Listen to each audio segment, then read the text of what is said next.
It is I. Welcome back to another weekly stream. It is I, John Feline, here with a gabillion viewers, and I'm going to show you some stuff I've been cooking. How are we all doing? I'm very glad to see that we are capable of typing the letter E in the chat window. That is fantastic. I need to post on my twitter.com that I'm live. I forgot to do that. I don't know if that's... Do people do that? Do streamers do that where they like tweet that they're live? Or do they don't? I don't know. I don't follow streamers. I don't know what they do. But I'm gonna make a call out post on my Twitter right now. Live right now! Exclamation mark. And then I'll put the link to my stream. What's the link to my stream? Raymond, youtube.com/ Oh, you know what I just realized? Maybe that's not what people do. Because if you post links to things to other websites on Twitter, I don't think it likes when you do that. So maybe streamers don't do that because it's driving traffic off-site. So but I'm going to do it anyway because I don't care. I'm going to do it. I'm going to do it, guys. And I'll put the link to my Twitch as well because why not? I type it in. This is how I do it. I type in the full address bar, by the way. I don't do none of this. I don't do none of this Twitch. No. You gotta do the full. There we go. Gotta type in the HTTPS. I don't know if kids these days know what that is anymore, but I know what it is. I'm gonna put the YouTube one on the bottom because it shows the cooler thumbnail when I do that. Post. Oh, that felt good, man. I felt the rush of dopamine posting on my Twitter. Oh my god. Do you guys feel a rush of dopamine when you post on Twitter as well? Please tell me it's not just me. I actually do need to post more there, though. I've totally forgotten I have that page. But I got to post some gameplay GIFs for the Twitter algorithm. That's what I got to do. Gora says, "Let's go, he's here." I am. Let's go! I love saying "let's go." It's my favorite phrase. Eggman does. Oh, he posts to his Twitter. Oh man, that's cool. I'm just like him. Eggman's literally me, guys. Normek says what I see is a streamer. They will say they will stream and link to the waiting room, but then when they go live, they quote retweet that post. That way they're like, "I'm live." Post doesn't technically link out. Oh, that's quite clever. I never thought to do that. Oh, I should have read your message before I tweeted. Now it's too late. But that's pretty mischievous. It's pretty cool. How have you guys been? It's been a while. I missed out last week. I just needed some rest, so I wasn't on last week. I needed to recharge my human body a little, which kind of sucks. I don't like being human all the time, but I'm feeling a lot better this week. But how are you guys? Holdsworth says it's over for you now. No, my Twitter's gonna get banned for posting a link. No, well, I hope not. Hope it's not all over. Strawberry is good. We went insane without our weekly dose of Gary Arms. I'm so sorry. I'm so sorry. I didn't mean to do that, okay? I didn't think I'd cause that much damage. Doing great this week, says Normek. Hope you are too. Well, thank you. Well, I'm doing better today. But for whatever reason, oh man, I don't know what it is. Maybe I'm aging, I don't know. But I like have not been able to sleep properly like the last 2 weeks. And it's not like for a good, like usually when that happens, I'll know why. And I'll be like, oh, I know why. It's because I'm staying up too late or I'm watching too much this before bed or whatever. But no, it's literally like I have a strict routine and I've been sticking to it. But for whatever reason, I wake up over like I'm always a deep sleeper. I've always been. But for whatever reason, that's changed now. And I get woken up by everything. Like last night, like my stomach started, what's the noise it makes when you know the noise? I don't know what the noise is called. Started gurgling and that woke me up. I'm like, God damn it. And then like it kept doing that and I'm like, can you shut up? I'm trying to sleep. And that never happens normally. So I don't know what's going on. It's so annoying. My own body is waking me up. It's just impossible to get a good night's sleep. I don't know what's going on. Grumbling, that's it. That's the word. See, I forgot the word because it hasn't happened in so long. I mean, it might even happen normally, but I'm so deep in sleep that I don't notice it. I used to be able to sleep through anything, but now I don't know what's going on. I've now become like an old lady where I'm getting woken up by everything. And, well, you know, a lot of people might go, oh, well, who cares? I mean, you don't need sleep. You gotta be like a cool game developer and just never sleep, lol. And it's like, well, that'll work for a game jam, where you can stay up and pull all-nighters all the time. But if you're spending long time on a project, that doesn't quite work, sadly. And I learnt that the hard way. Early Project Feline days, I had a sleep disorder. It was so hard to do anything. And I solved it by being responsible, going to bed on time. Not staying up till 4 a.m. actually helps a lot with that. But now that doesn't work for me anymore. Now I can go to bed at 10 p.m. and then I'll get woken up at 2 a.m. by my stomach or some like innocuous or just a car driving past outside or whatever. And it's like, what the hell happened to me? I used to be able to deal with this. What's going on? Anyway, you're probably wondering what I've got on my screen right now. So I've been busy working on content for the channel instead of just live stuff. This was meant to be a quick video, this one, but it's kind of evolved into something a bit more. It was just sort of a side video talking about some of the stuff we've been talking about on stream lately. But it's kind of turned into a devlog now of its own. And this is not the devlog I was planning to make, because I still have the other one I'm doing about Gabby's model. And that's been just a tough one. I'm planning to get back to that one soon. But I've also started writing this other one about the level stuff. So I'm like working on 3 different ones at once right now. But this particular one is an interesting one. It's taken a bit longer to get out than I expected. There's been a lot of just having to re-edit things and to make it make sense. But this is the kind of devlog I wish was getting made more often. And it's not the sort of thing that I see most of the time. I don't watch a lot of devlogs in general, but the very few ones I do catch are either, you know, like Among Us memes or something, where you just bash the keyboard and the game is magically done. I don't know. I don't find those too interesting because the game's usually pretty mid by the end anyway. And then you've got the other ones that, you know, they're sort of just normal, like they're kind of long form and talking about, oh, this week I implemented plants or something. But what I've kind of been frustrated by for the last 5 years or so, being on YouTube making devlogs, is that there is way more to the game development process than just coding. I don't know why everyone is so obsessed with, like, all they want to talk about is coding, or they want to argue over the game engine, or, you know, whatever. But there is a lot more to it that I've just known somehow for a while, and it's stuff I think about all the time, but I've never figured out how to say it. And this is what what this devlog is going to be about. It's actually me figuring out how to say just things that have been on my mind for years during the game development process.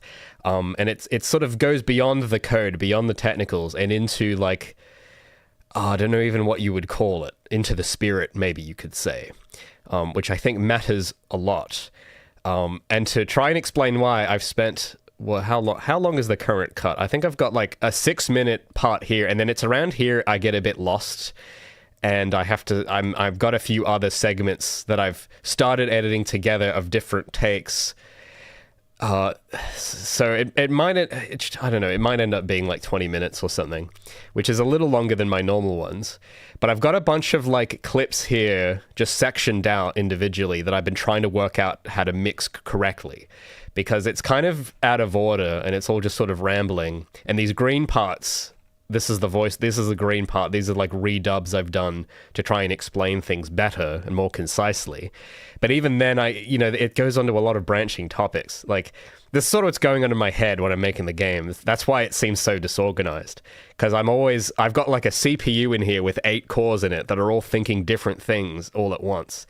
So I'm trying to like thread that into a nice coherent video to explain my thought process and like, because part of me is like, I've wanted to make a video like this for a while, but part of me is like not wanted to, because I feel like it's kind of the stuff you shouldn't, like, it's the stuff you should keep to yourself, I guess.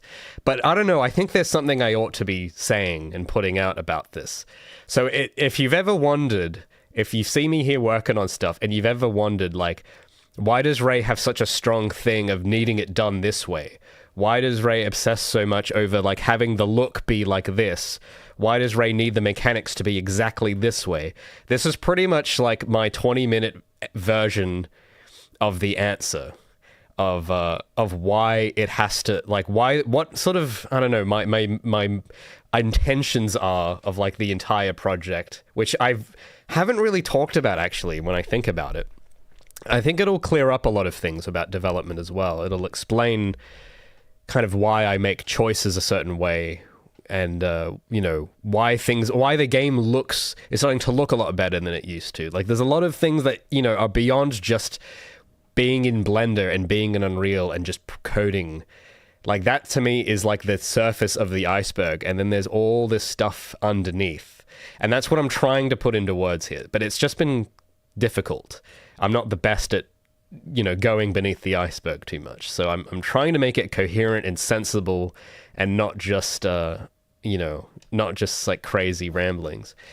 So I've been spending like the week partially on that, just trying to tie it up and wrap it up nicely. It's like, I would say it feels about 85% there.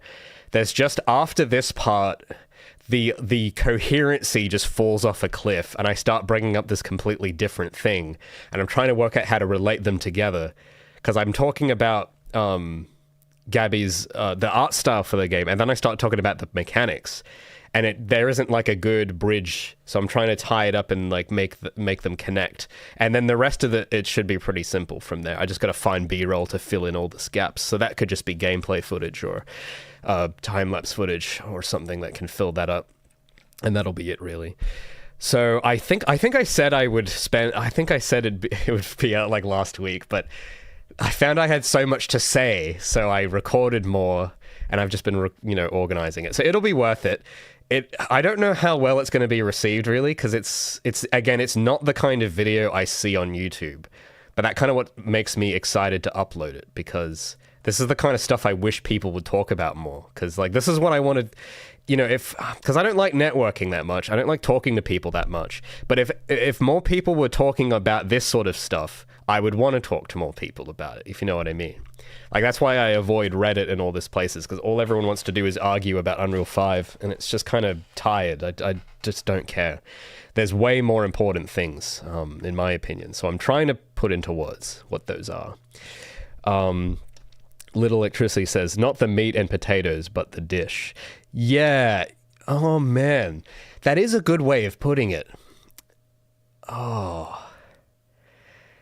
Let me just read that again. That was just so nice. Not the meat and potatoes, but the dish. That is... Oh, yeah. Yeah, precisely. It's like... Yeah, that's such a brilliant way to put it, but I can't put into words why that's so brilliant. But it's exactly, yes, that is exactly it. I'm trying, and I guess what annoys me the most is that people, it's like, okay, so what I see people talk about, right? So that last video I uploaded about the engine is really annoyed me, that video, because it really does not deserve that much attention. It's such a, oh my God. But it's like, the annoying thing is, it's like watching everyone obsess over, like, oh, well, we got to get the right potatoes, and we got to get the right, well, actually, you need to get this flavor of beef from this specific country, or you need to grow the potatoes in this specific way. And it's like, well, no, it's what you do with the meat and potatoes. It's not that I need to download the latest potatoes. Like, that's the equivalent of what I see everyone doing. I go to, like, any game dev community online anywhere, and that's all it is. It's just like debating over, oh, well, actually, my potatoes are using the DLSS plugin, well, whatever, or my potatoes are open source, so they're better. And it's just like, it does not matter. Just pick potatoes, pick some meat, do something cool with it, But you don't do that by like picking the right potatoes or picking the right, like it's just potatoes, okay? And it's just man, yeah, I'm really passionate about this topic, as you might be able to tell from the tone of my voice. So I'm trying to put it in like a nice, detached, coherent, sophisticated way in this sort of video. But it takes more effort to explain it in a sophisticated way and not just rant angrily about it. So I'm trying to hold myself to a bit of a higher standard with the videos. I don't want to turn into like just a Angry Joe review or whatever. Angry Raymond. I don't want to get too angry. But I think I'm onto something with it. It's just neatly tying all of the things I'm seeing together in a coherent through line that also will not make you want to click off it halfway through, which is the fun little game YouTube makes you play, isn't it? Admiral says, figure out the dish you want to make and pick out the meat and potatoes that let you make it instead. Yes, dude, precisely that. But here's the problem, right? And this is why I think, I don't know, I don't want to overgeneralize, but I think most people, and I'm not trying to overgeneralize, but I've just observed that most of the people I've met that I've talked to, either in real life or on these communities, I think they avoid doing that because they don't actually, because figuring out the dish you want is actually really complicated, you know? It's actually not that simple to know what you want. Otherwise, everyone would know what they wanted, and everyone would be making bangers all the time. Everyone would be making timeless classics all the time if they knew what they wanted. But I've observed, especially with younger and beginner people, is that they really don't know what they want. So they end up instead like occupying their time debating over the meat and potatoes, and trying to affirm to themselves that, oh, well, because I've picked the right potatoes, I'm going to make a great product. I've picked the Epic Potato 5, Potato Engine 5. And so it means that the dish I make will be amazing. And it's like, no, because you don't know how to cook the potatoes. You don't know the experience you want to make for the, what do they call the person that eats food? I don't want to use the word consumer because I hate that word. The customer, you could say. I guess that's what they call them at restaurants, don't they? The customer. You know, there's a whole other act there that you got to figure out. You don't automatically please the customer by picking the most sophisticated potatoes, right? So, you know, but then like, well, then how do you find that? How do you know what you want? And that's basically what I'm trying to do in this vid. I spend like 20 minutes going deep into how I know that for me. But here's the thing, though, is that it's individual. So I feel like it has to be said, but there is no answer online for it, which is the fundamental problem ultimately, is that there is no Reddit post you can go to that tells you this. It just can't happen. You can't go on Reddit and type, how do I know what game to make? Because what you're going to get told this. You're going to go to howtomarketagame.com. You're going to have Chris there telling you, well, actually, according to the analytics, Steam, everyone likes RTS games. So all of you need to go make RTS games. That's what's going to happen if you try and look this up. This is what will happen to you. You will just listen to what Chris Zukowski says. You'll go and make RTS games, and then the market gets flooded with mid-RTS games because no one actually wants to make those. They're just doing it because Chris said to do it, and because, oh, it sells really well. And it's like, well, yeah, well, they're not going to sell very well if everyone's making them. It's just going to overflood it. So that's what's going to happen to you otherwise. And then I think that's how people end up on this rabbit hole of just arguing over pointless things like the software, as if that matters. So I don't know. So with this video, I'm basically going deep, doing the deep dive just into me. And it's like, well, look, I can't explain to you how you should do it, but this is what I did. And I think there are things you could take from it where you can look at things I've done and go, oh, well, I'm gonna try my version of that and make my own discoveries about it. But it's not going to be exact. So the specific things I've done are not going to be like replicable. So I show a lot of footage here of like games I grew up playing and media that I enjoy. It's very personal though as well, because like not everyone is gonna be attracted to the same things for the same reasons. But there's an element to that, and you have to really like dive in and I at least found that I found this solution by really studying what I liked and coming to my, like, finding out my own reasons why I like them, right? So it's like, well, why do I like Ratchet and Clank going commando? Why do I like Quake? Why do I like this? And you can't type in on Reddit that question and look at someone else's answer. It's not going to work like that. You have to figure it out on your own. And then go, well, this is my reason why I like this. And that unique set of preferences is basically, I think, the actual source, like the real source, that gets you to make cool stuff. But that's not, it's something you have to find out. So basically what I'm trying to do in this video is basically be a big propaganda video for people that get caught on this engine warfare nonsense to just tune out of all of that and look at this stuff instead. And go out and make your own discoveries and, you know, study what you like, find out why. That's basically what I'm trying to say. But I go a bit more in depth into it. And I share some of the sorts of observations I have. Because, I don't know, it's occurred to me that I've actually thought about this a lot. And I haven't realized that I've thought this much about it. Because this is just what's going on in my head all the time for like the last 5 years. It's just been constantly thinking about this. So if you're like a new person, because I've got a younger cousin right now that's like starting to get into this sort of work, and he's really enjoying like messing around with Unity and stuff. But I know that at some point, I guess he's doing okay actually. But I know that if being around the wrong areas, he'd be fallen victim to the same problem, which is that, I don't know what I want to do, and then that's a huge problem.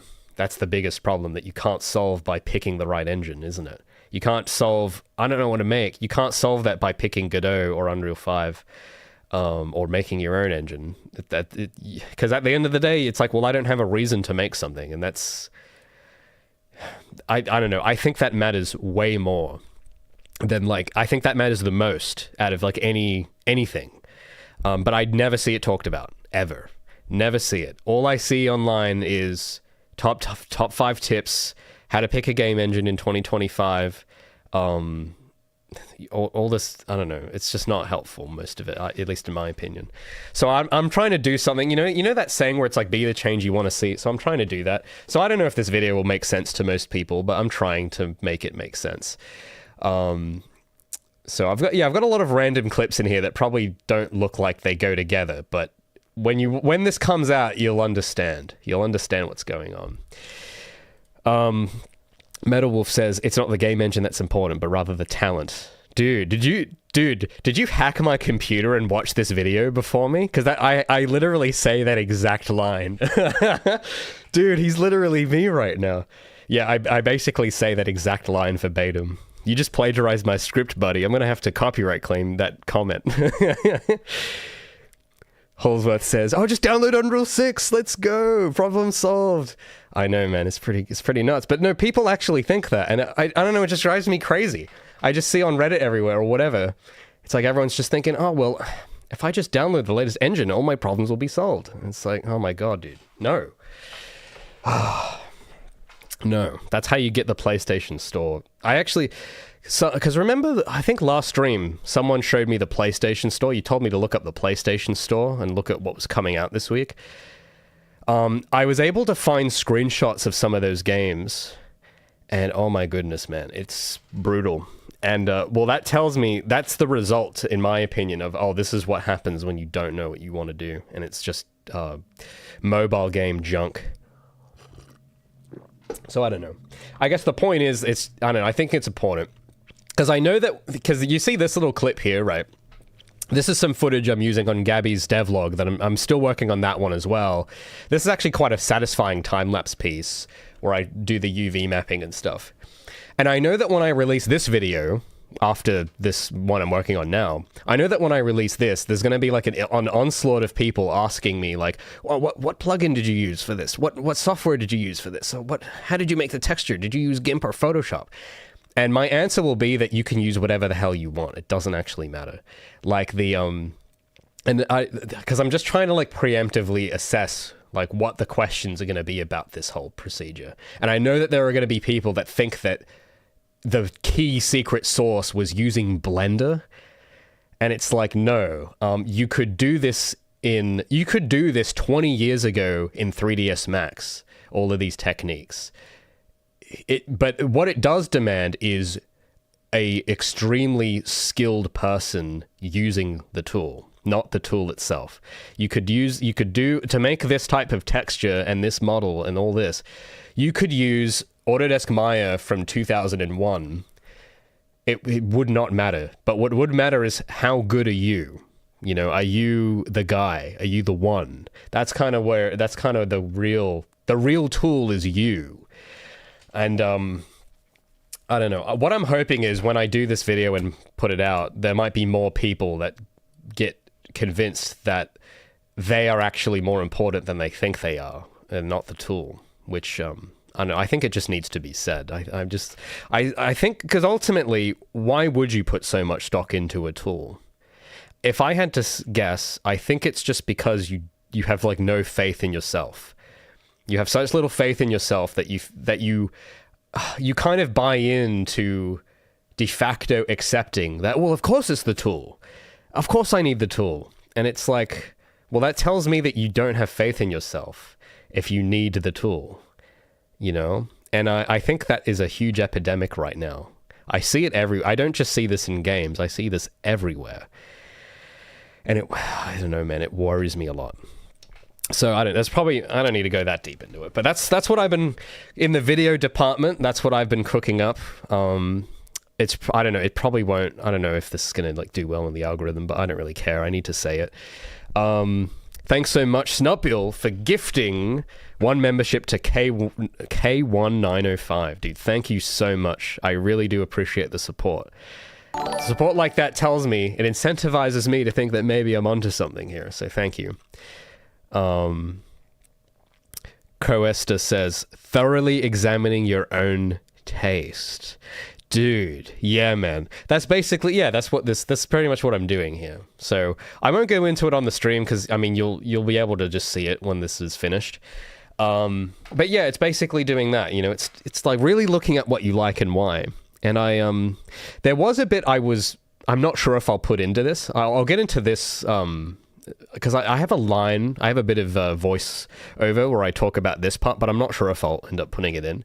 But I think it's actually not easy today to thoroughly examine your taste. I don't think it's as incentivized now.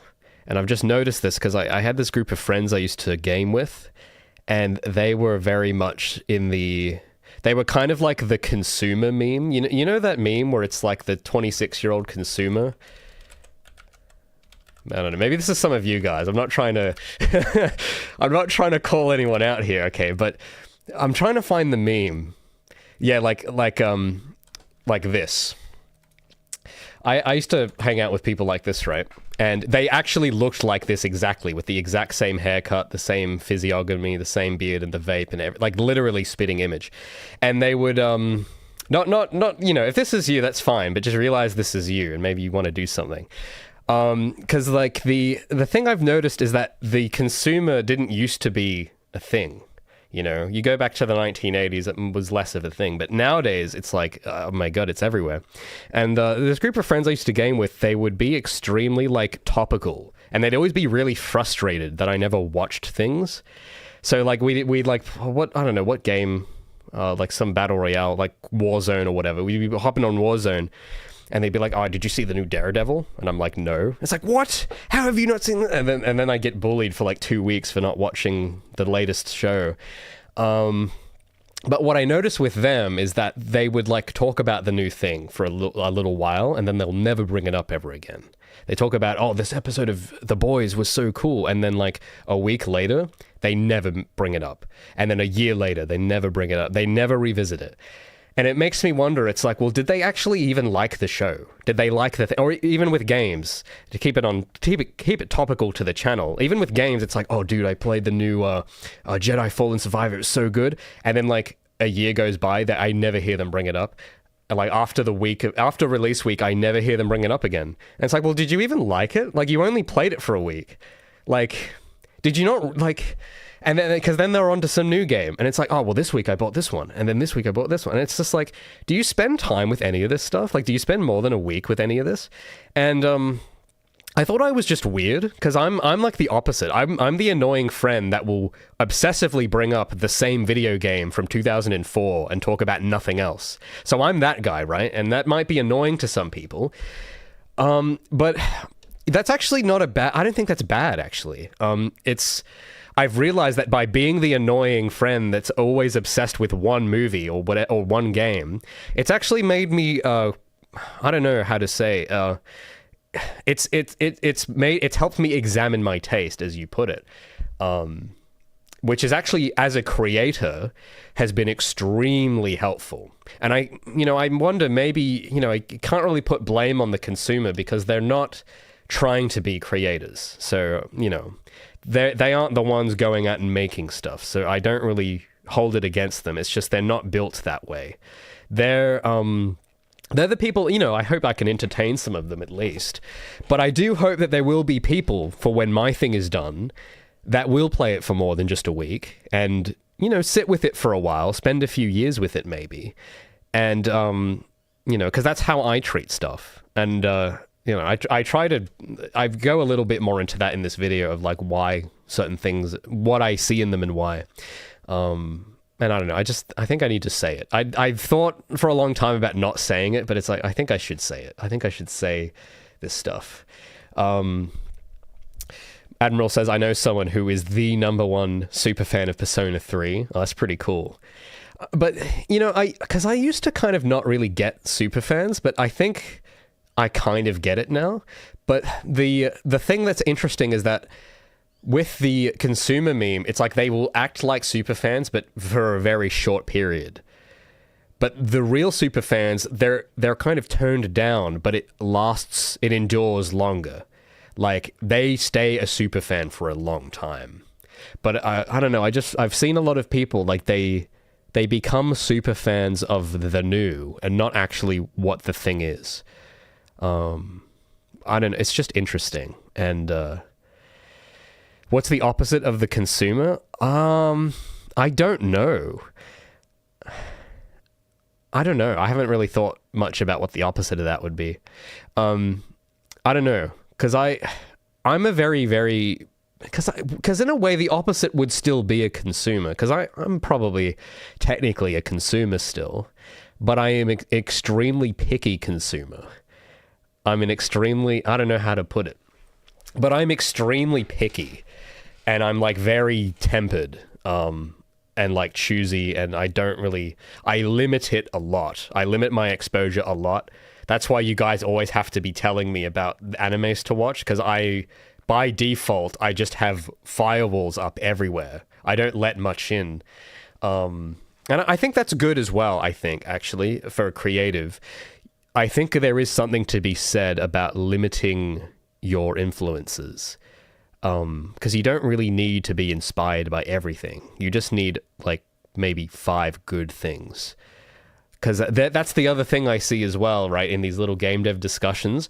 I'll see this happen where, there'll be people that they'll say, like, in the top 5 tips, right? It'll be something like, and tip number 7, you need to play more games. You got to go out and play more games. And just, I think that a part of me is thinking that they're using that as like a justification to, to not work.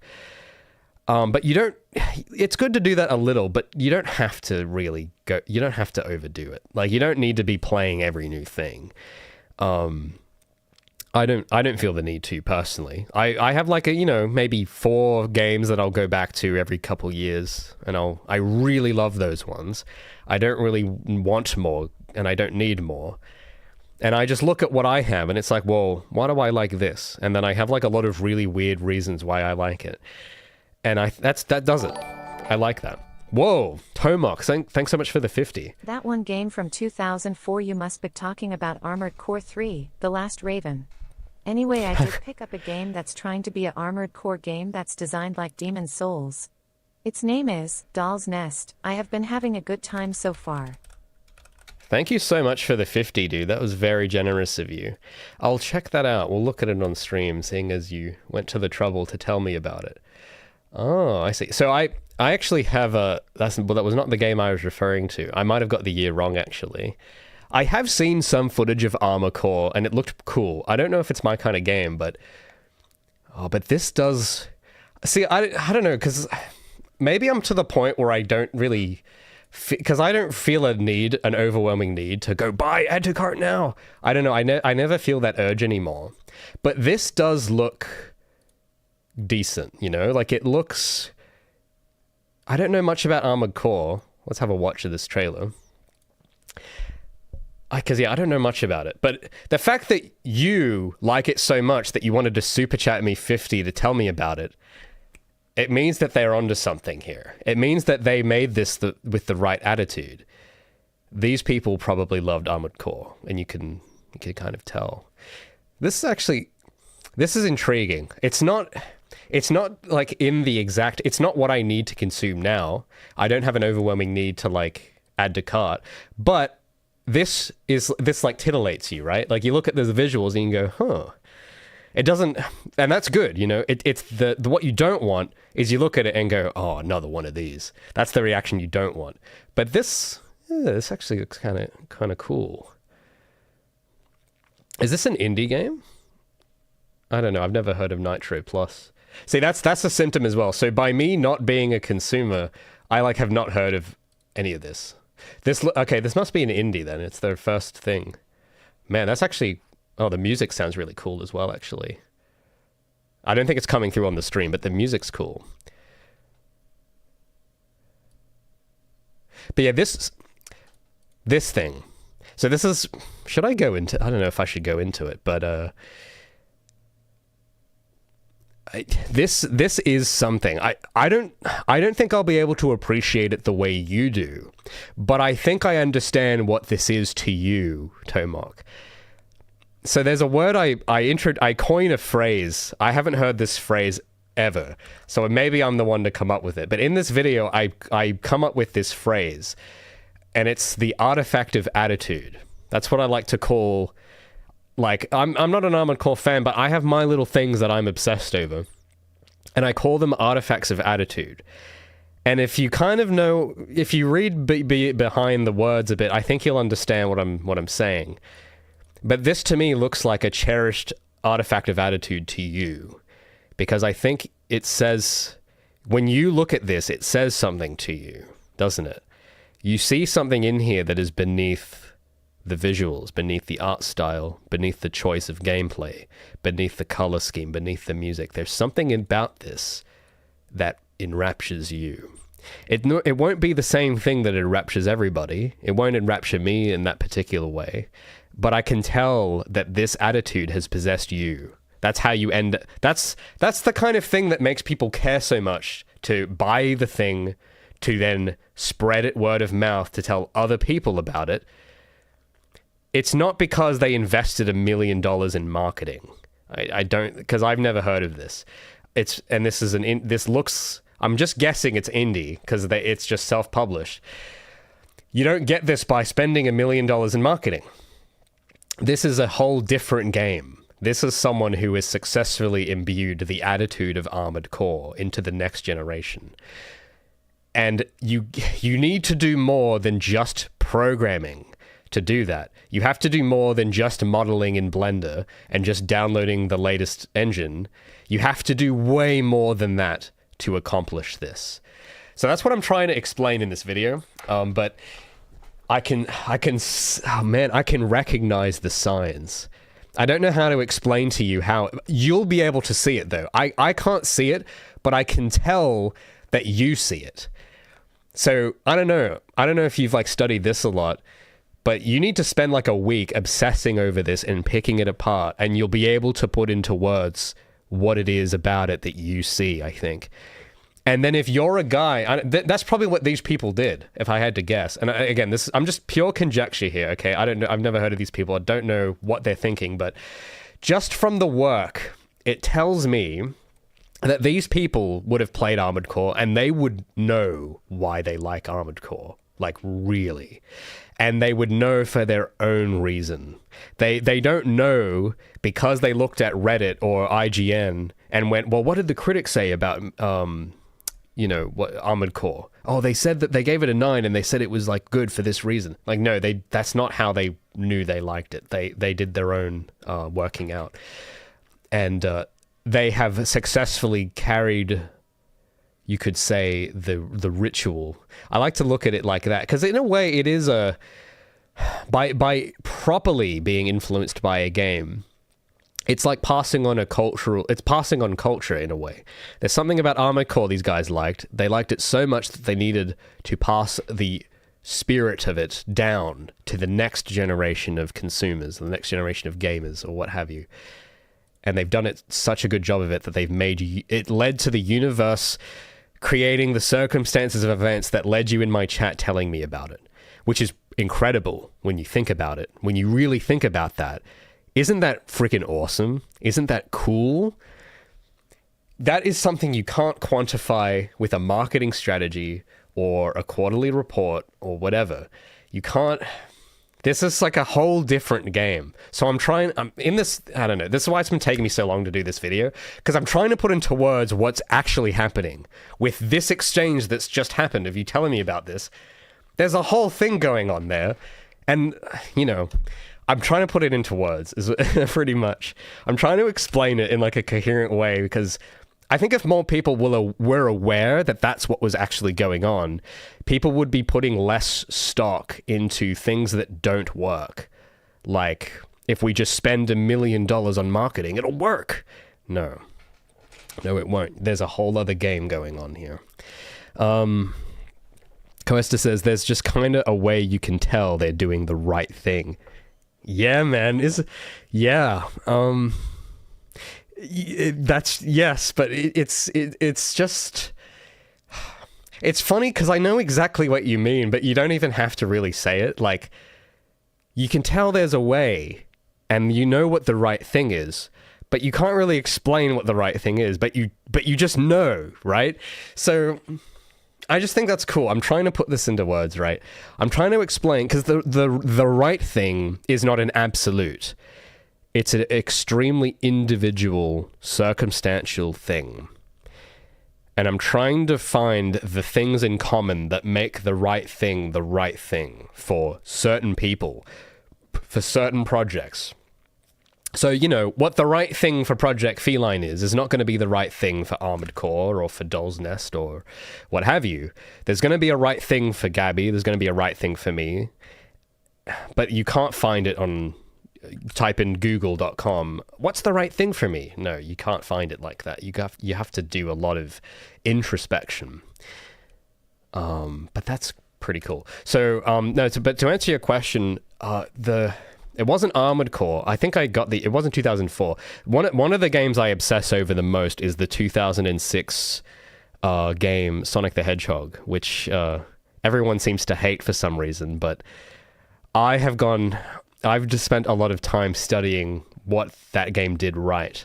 So that's been a big influence on me. And another one, a few others I obsess over is like the early Ratchet and Clank games. A lot of it actually isn't games even. So in this B-roll, part of I had to do some extra recording the other day, and I actually show physical products that I own that I've like kept for a long time, of some of what those things are. So some of them are completely unrelated. Some of them aren't even video games. They're just, this album that has a really interesting cover art or an interesting mix, or certain books that have certain characters in them, or shows or styles, or it's, and that's the thing as well, is that I see a lot of indie game channels come up, and the advice will always be, you just got to play more games. You got to play all the new games. And it's like, well, there's actually a lot of inspiration outside of games. You don't have to just get inspired from just video games. There's actually a wealth of valuable things everywhere. So actually for me, a huge influence has been music. That's actually been the biggest, not even games, but like the way I feel when listening to certain music or something like that. And it's hard to explain, but oh man, it's like important, it's yeah, I don't know how to explain it more than that. That's why I've been working on this. So Tomok says '06 was kind of a paradigm shift, maybe not for the right reasons. Well, I think it was a shift, absolutely. The circumstances around it were very interesting, and the lasting impact of it has been even more interesting.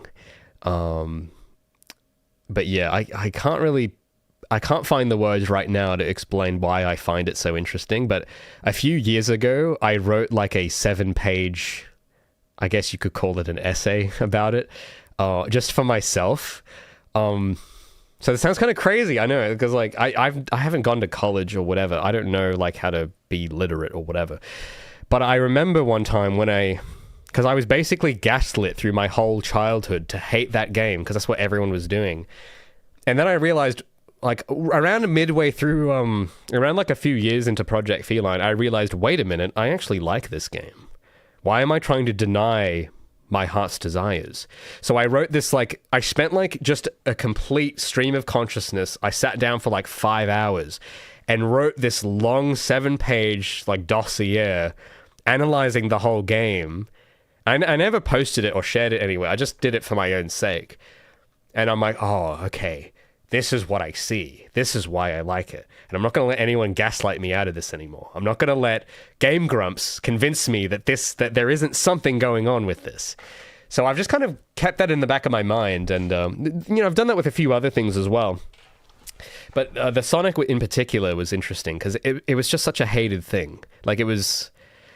and I think it does take a degree of courage to actually like things that no one likes. That's basically been my whole life. So yeah, it was, you can kind of tell when I would have written that, because then the game design for Project Feline started becoming better when I realized when I stopped inhibiting myself. So, and you might ask, well, why does that matter? And it's like, well, that's how you know what you want. And if you don't know what you want, you can't make anything good. No amount of programming acumen, no amount of picking the right language, no amount of upgrading Unreal is going to solve this, So that's why it's important to pay attention to, even if, again, it's just to kind of break that perception that everyone thinks that all you have to do is code, and then you'll magically make a great game. It's like, no, man, you gotta do the inner work too, not just the outer work. One man's trash becomes another man's treasure. Yeah, man. That's it. That's exactly it. An autopsy report? Yeah, I guess so. So I don't want to use the word essay because I don't know what an essay is. Like I dropped out of school, okay, so I don't know what the right verbiage is, but I guess it was like an essay. I don't know what essays do. I guess you have an introduction and breaking down a good conclusion. So I didn't quite word it that way, but I wrote a lot. And I broke down why the mechanics were perfect, why the level design was perfect, why the story was perfect. And it's like, not because it's perfect, in general, but why it was perfect to me, why I needed to see that and what it means, like there's a whole... Anyway, so I want to move on to the next part of the stream here, because I can only go so far with the video. And yeah, I've got a bunch of like cool graphics and stuff as well. I've just shown here that stuff that I find cool and influential. But in the last stream a couple weeks ago, I was going on this whole rabbit hole about web design, and I want to bring up that as well because I've been doing some progress on my website as well, and this ties into what I'm just talking about as well. So don't laugh. This is the current working draft of the thing, and it's this is it right now. It's not amazing, but I'm trying. But this is, I'm not a professional coder, so I'm trying my best. I've been doing the CSS styling mostly. So I've been trying to work on this alongside the video, because what I'm planning to do is with this video, because I've realized that a lot of the stuff I would actually want to go into, like even that essay on Sonic that I've written, that maybe actually that someone might find that interesting, right? The thing is for YouTube, you have to like curate the content in a specific way to make it viable. And the medium kind of affects it, right? And it's like, this actually might do better in written form somewhere. So if you guys maybe weren't here for this, a few weeks ago, I had this big epiphany about the internet, and it made me want to redesign my website and actually treat it seriously. Because I have a website right now. I'll get into how this is relevant in just a moment. I have a website now, but it sucks, okay? It's just lame. There is nothing to do. It's just a link tree, pretty much. You got, links to other places that aren't the website. And I've got some portfolio stuff here, but like none of you probably even know I have this. And the thing with having a presence only on YouTube is difficult because you have to compete with everyone all the time. And to be competitive, you have to make compromises on things. So you have to make videos a certain way. You have to edit them a certain way. You have to play by the YouTube's incentives of watch time, which is good sometimes. I don't mind it sometimes. Sometimes I want to play that game, try to get a video that gets the most views possible. Just, it helps people. That's why you guys know about the game. I don't dislike it. But what I do dislike is that being my only option. So with this other stuff, there is no incentive to make videos about this. Like the effort of having to script it, to produce it, to film it, to find B-roll for it. The effort is not worth the squeeze because that kind of video is not like no one wants to watch a video about that. The thing that's unfortunate is that for the longest time, I just thought, it's because it's not interesting. But it's like, wait a minute. I think it actually is interesting.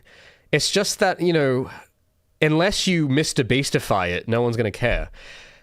But and it kind of dilutes the message, right? So one thing I've been thinking of instead is just having just another supplementary thing alongside my channel to serve as a home beyond just the YouTube algorithm. So that way, because it's easier to write than to make videos all the time. And this is something I've wanted to do for years, and I just have never had the courage to. But now I'm like, you know what? I got to do it.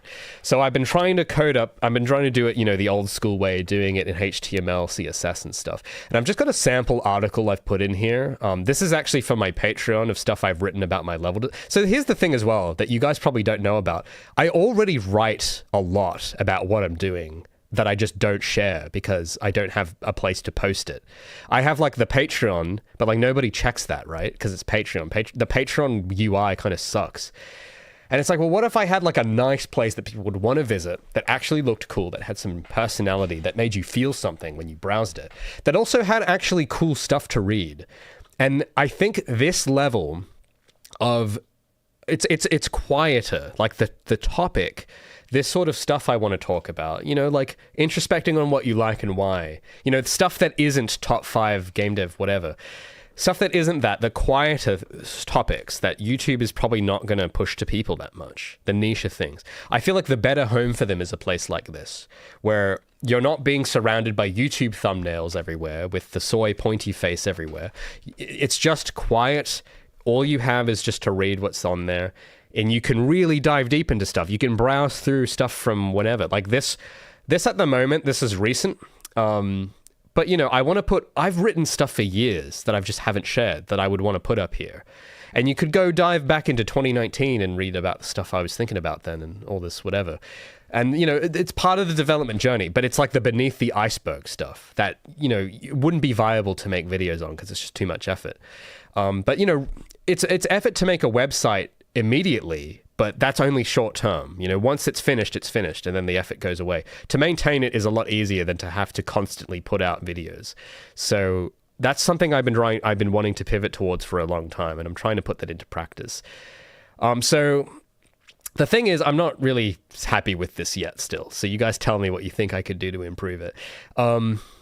I've been trying to be creative with color choice and graphic. I'm just using some random placeholder graphics for now until I actually make some proper ones. So I'm just using the generic Feline background and just some old drawing for the header.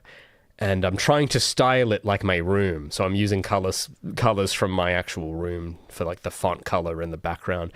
But this would be the kind of place I would want to share these insights because it just feels like a better place for it, So I could put my Sonic 06 essay on here maybe, or I have a bunch of like written devlogs and scripts that I could put up as well. But yeah, I don't know. I'm just not happy with the layout yet. I've been trying, I made it so that the whole box was in the middle, which was a bit difficult to do, and to censor, what is the word? Div elements, to center them and stuff, to to have these little lines in between the nav, to have the link change color when you hover your mouse over it, to pick the right font sizing. But I don't know. There's just, still something about it that isn't right. And I've been trying to think more about what it is that because I made the mock-up of it in Photoshop, and then I tried actually making it in CSS and realized that my initial mock-up might be a bit too hard to actually make in the code. So I've tried to do something similar just with the basic layout, but I don't know. It's just not there yet, right? Goz says, it gives me the vibes of old internet. It looks nice. Oh, well, thank you.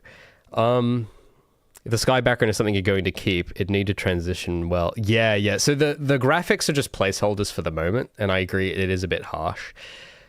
But the layout itself, I'm kind of not 100% sure on. Because I'm here looking at it and browsing it now. I had the mock-up in Photoshop, and that was one thing. But when I actually look at it in the browser, it's like... It's like... It feels like 80%. It's like, it's good, but it isn't amazing. And that's what I want it to be. I want it to be amazing. I want it to be like you go there and it's just like, whoa. But this is, I don't know. I just don't, I don't know what it is. Here's the thing, because I was trying to study other websites of like old looking websites. And it's, there's a problem with older websites. And I'm trying to figure out how to... there was just a message here I wanted to read real quick, and I'll get back to trying to figure out how to say my point. Rock Lobster says, I applaud you. I've been doing it too, and it's difficult, but rewarding. Yeah, man. Thanks. It is difficult, but I think difficulty, it means it's the right thing. If it's actually hard, it's probably the right thing to do. Some guy says, I didn't expect to see much love around something like that. Well... You would be surprised. The thing is that what YouTube would incentivize is Sonic 06 is the worst game ever. Game Grumps Volume 10. Like that's all you can make on YouTube. If you do anything else, no one's going to see it. So that's what I'm trying to solve a little bit with this sort of this little mini project here. Are you centering with the margin? I think so. Yes, I think that's what I'm doing. I'll open up the code. Now, I know some of you are laughing at me because I used Visual Studio. And look, guys, this is the only thing I've got installed. I had to install it for Unreal. I use Blueprints, okay? And I had to install Visual Studio to do something with Unreal. So that's just what I use to code, because you can open the code and I can read it and it color codes it, okay? So I know that's probably way overkill for writing a website, but I'm not going to go out and install some new program just to write this. I'm just going to use what I've already got. So yeah, I know. Don't laugh, okay? I'm confused, but I'm trying my best. So let's get the old CSS here. So there's some stuff I'm still playing around with, like different background colors. But I just need to take a drink, and then I'll work out what it is I'm trying to say, because there's a problem, and it's staring me in the face. Just give me a sec. Oh, okay. Now I know the problem. Just that one drink of coffee, it helped. See, I am using where was it? Margin Auto. It's in here somewhere. I'm using a container. I made a class called, here we go, content, and I'm just using Margin Auto. I tried some other things where because here's the thing, right? Does this count as web dev? I guess so. In web dev, I don't want to use that word because I'm not a web dev, so I don't want to try and make it as if I'm some kind of web dev genius. But when you're making a website, right? Because one thing I've noticed about old websites, I was doing some NeoCities for inspiration. I was looking at what was on there. Because there's a question of how do you lay the thing out? Like, do you have it going over the whole page, or do you contain it into a box, or what do you do? And what's the right choice? Well, I don't know. So I've been playing around. I'm going to see if I can edit the CSS real quick here and try to revert it to this thing I was trying. If I save it, oh, oops, hold on, that's not what I meant to do there. So I'm just editing it, and I'm using some thing to preview it live at the moment. So if I edit this, I want to get rid of that outline for a sec, and I want to make it, and then, yeah, if I change this, there's a number up here I got to change. Where was it? If I take this line out, you can do stuff like, yeah, so it's like, here's another sort of idea, right? It's like, well, you could have it where it's like the entire page gets longer the more content there is. But then when you have like different pages, you know, the size of it, just ignore the blue. That's a bug. I'm going to fix that later. But you know, each page is then a different size. So if you have like a short page like this, you know, you've got the entire box ends up shrinking. But then you've got a big post, it's like very long. And you know, then I had it like, I'll revert it back to what I had, where I've seen some websites do it like this, where you can have it sort of all, you know, it's like a set size, and you have the content in the middle in like a scroll box or something. But then here's a problem, because web browsers can be resized, and that creates issues. Because if I were to zoom in on this, you notice how all of a sudden it becomes like more annoying to navigate the page. Because now there's two scroll bars where it's like, there's the scroll bar in the middle that shows me the actual content, but then I'm not the actual bottom of this article isn't, I gotta then go, oh, I gotta move my mouse over here and then scroll down here to then see the real bottom. And I gotta scroll down twice.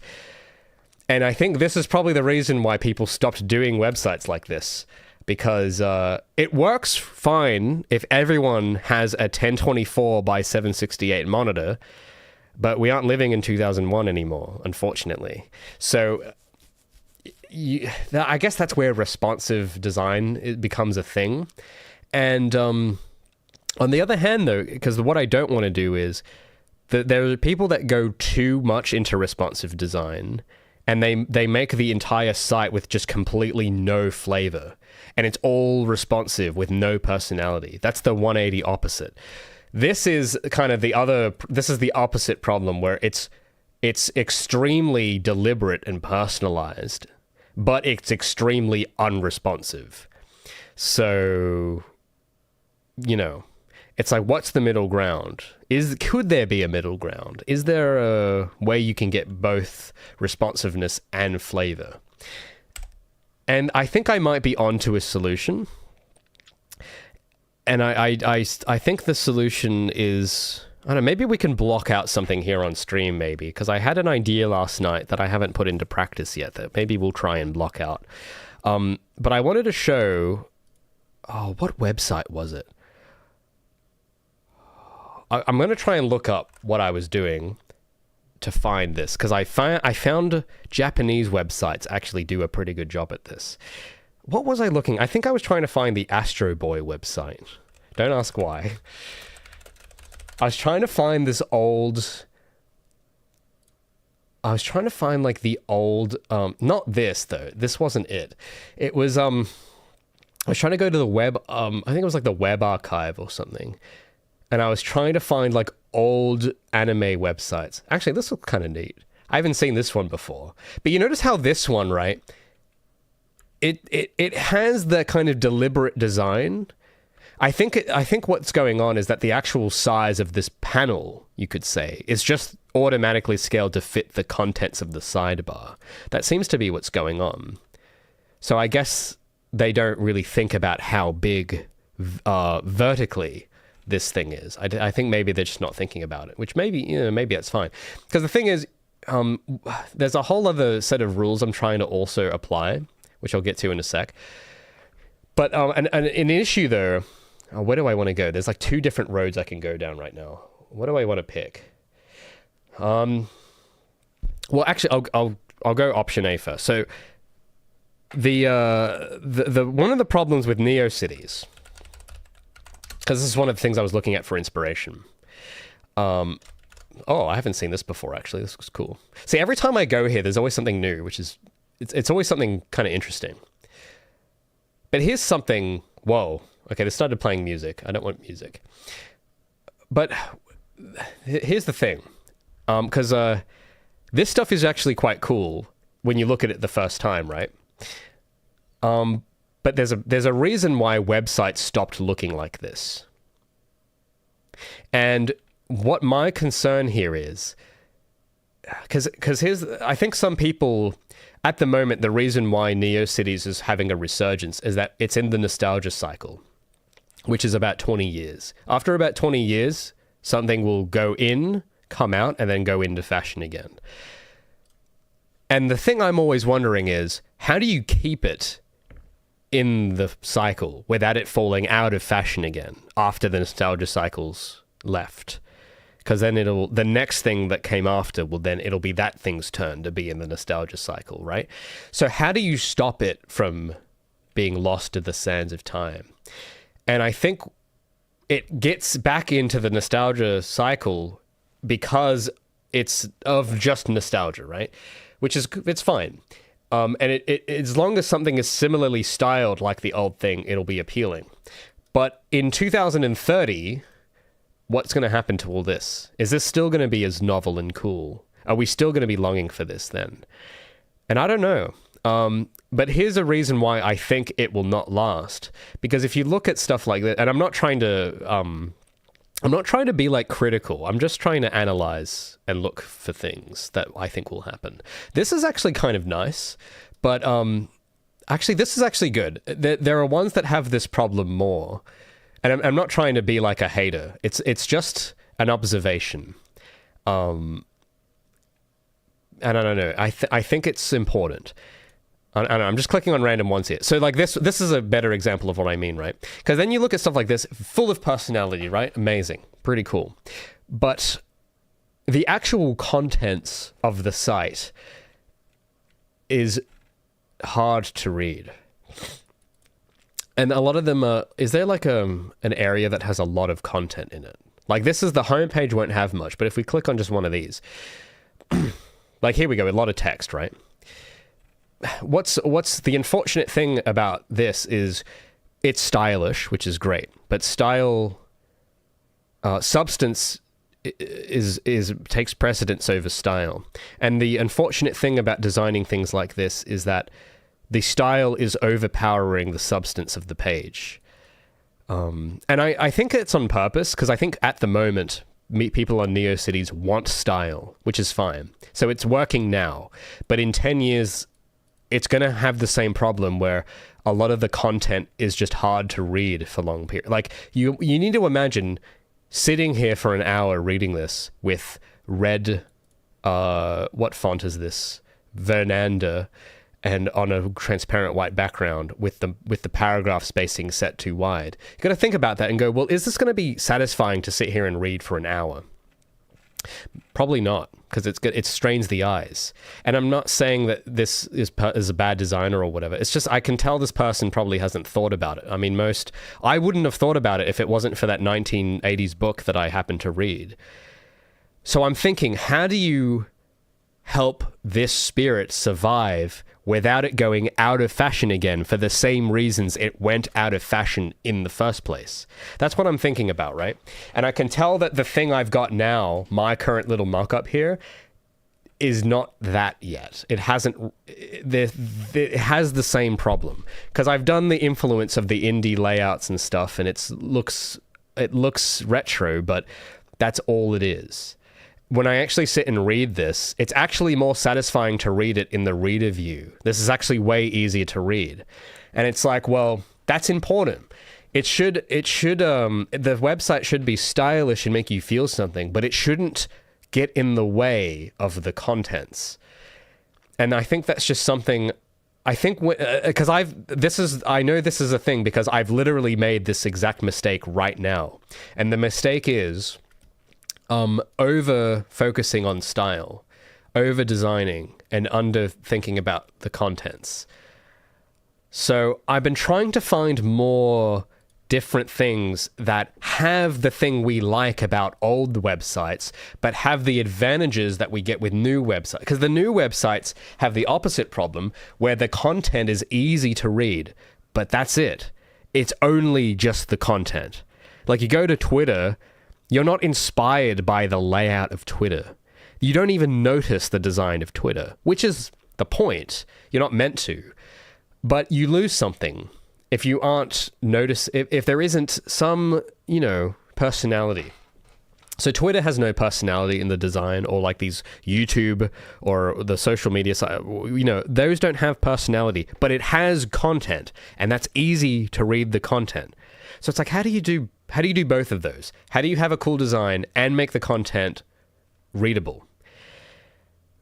That's the long-winded version of what I'm trying to say, pretty much. Cybershell says you could try breaking the box a bit, perhaps.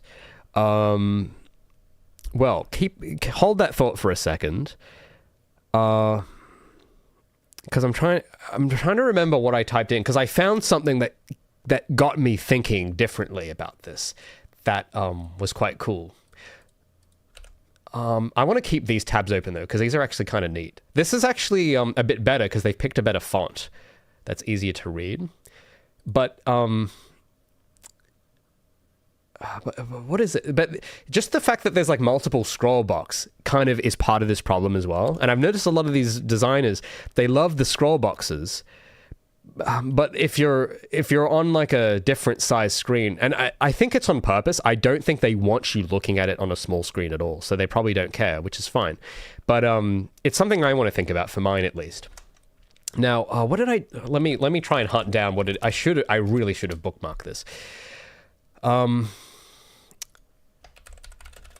But I was trying to find the 2003 website for Astro Boy, because for whatever reason I remembered that there was a 2003 anime about Astro Boy that I watched as a kid, and I remembered that existed. And I went, well, what did their website look? Did they have a website for when they were releasing this on DVD? Did they have a website, and what did it look like? And I was trying to find it, and I wasn't able to, unfortunately. But I did find something else. Now, it wasn't this. I remember I went here and it came up with some weird domain, and then I went back to 2003. And then it showed me this page of pick a language, and then I clicked on something else. And then it led me to a new website, like a modern website for an anime studio. And it looked really good. I'm just trying to remember how I found it. We're going to surf the World Wide Web. That's what. Yeah. Some guy says, do a 100% flex width flex row. Inside that, do a grid layout with maximum size of 80. And hold on, let me just write that down, because I don't know what any of that means. So I'll write that down for later, and I'll look that up on W3 or something. But thanks for the tip. Or maybe it wasn't this site. See, I should have remembered what I clicked on exactly. The thing is, a lot of these are powered by Flash, so it's a bit hard to find. But it was it was owned by, or maybe it was on Google. Hold on. It might have been, because I remember it might have been like a Sega page. Yeah, it was Sega. It was some Sega domain, I think. But it was like, sorry, we couldn't find the page you were looking for. Do you want to go back here? And I went, yeah. And then it took me to some completely cool, awesome, I just don't know what site it was. But it was pretty, okay, it might not have been in the Wayback Machine then. Oh, I should have bookmarked this thing. But I don't know. But we'll just search up anime websites, because the Japanese do this really well, I've noticed. Because I don't know what it is. Maybe you guys have some insight as to why this is. No, it wasn't a streaming website. I need an anime company. Comics Wave. Let's search Comics Wave. Let's look at them. Because I've noticed that the Japanese web design principles are extremely different than the West. I don't know why it is, but I've just noticed it. Oh, it wasn't like this. No, but it was really cool. I just can't remember for the life of me what it was. But they had this cool, like, the graphics, they had big poster graphics, big text. And then the actual navigation was stylish.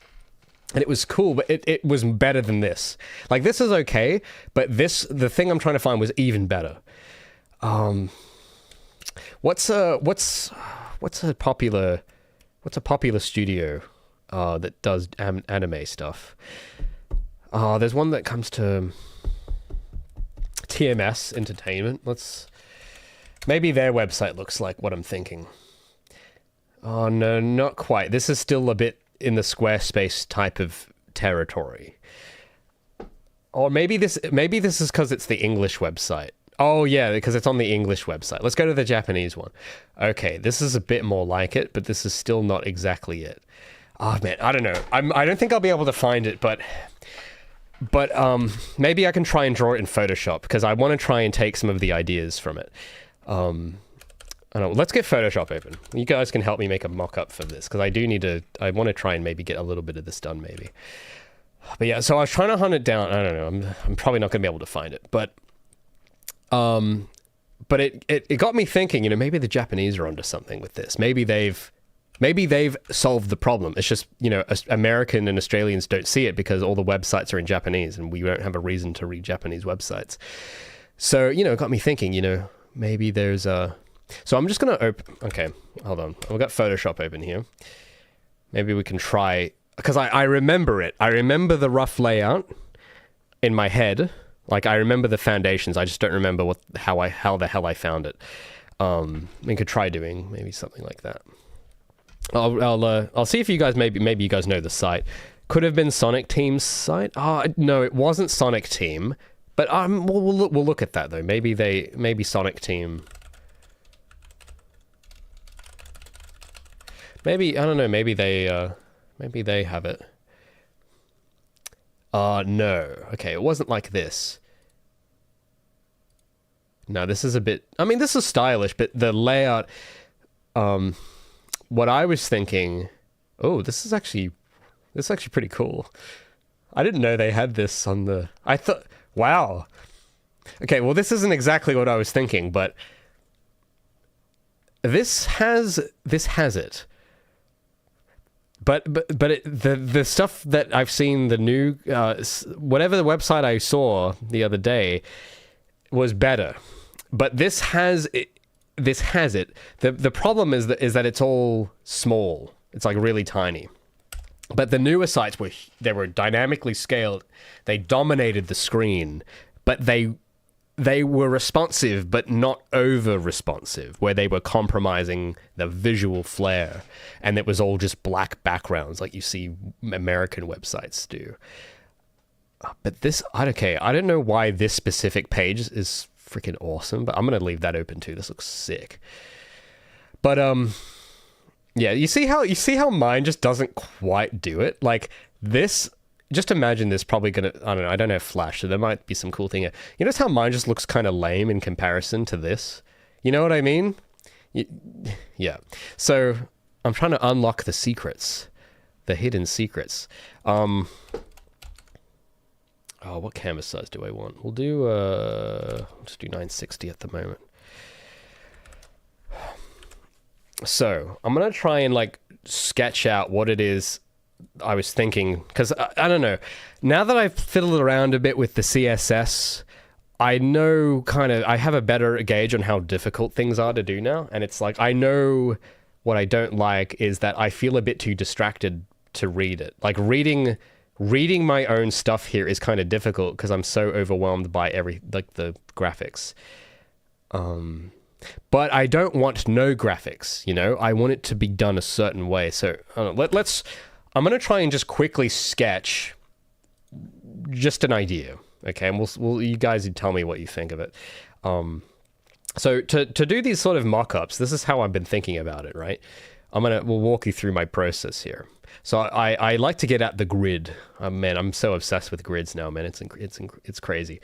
I need percent. No, actually, no. In this case, I need pixels, and I think it's 80. With subdivision of 3, I believe. And there's a reason why I'm picking those numbers. Hold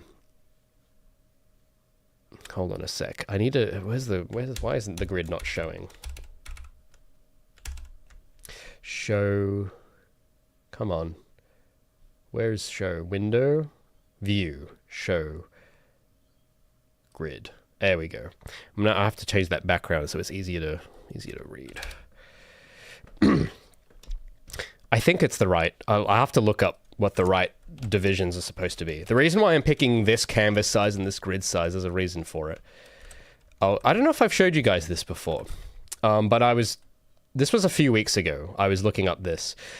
This is actually based on that book I was reading about grid systems, except this is the web design version of it, where some people came up with, what if we used Euler Brockmann's grid thinking in web design? And that's why a lot of websites from 15 years ago all looked like this, because they all, especially commercially styled sites, if you show the grid over these are all designed specifically to a 960 pixel wide grid. The reason they've used 960 is because the average monitor size back then was 1024 by 768. And to account for the width of the scroll bar, to account for the fact that it's probably not being full screened in the browser, you would just use 960 because that was slightly smaller than the max screen width of most monitors. So that you could fit it with the scroll bar and it wouldn't, you wouldn't clip anything. And then you just divide that into either 12 or 16 columns. We might try 12. I'm going to try 12.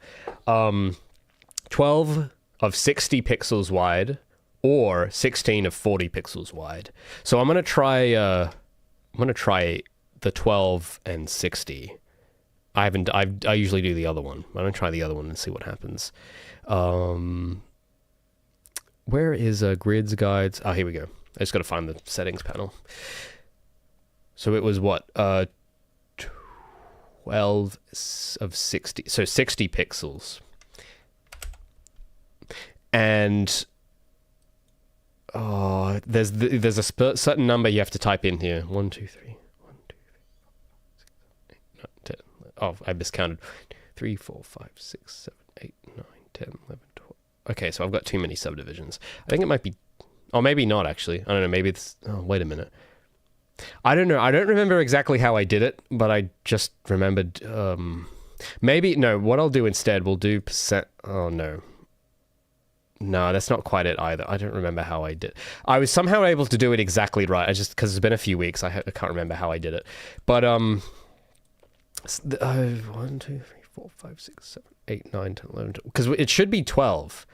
Oh, I'm missing out the margins. That's why it's... Okay, no, I remember now. I got to account for the margins. The margins are plus 20. So 60, 70, 80. And then that should give us 1, 2, 3, 4, 5, 6, 7, 8, 9, 10, 11, 12. Perfect.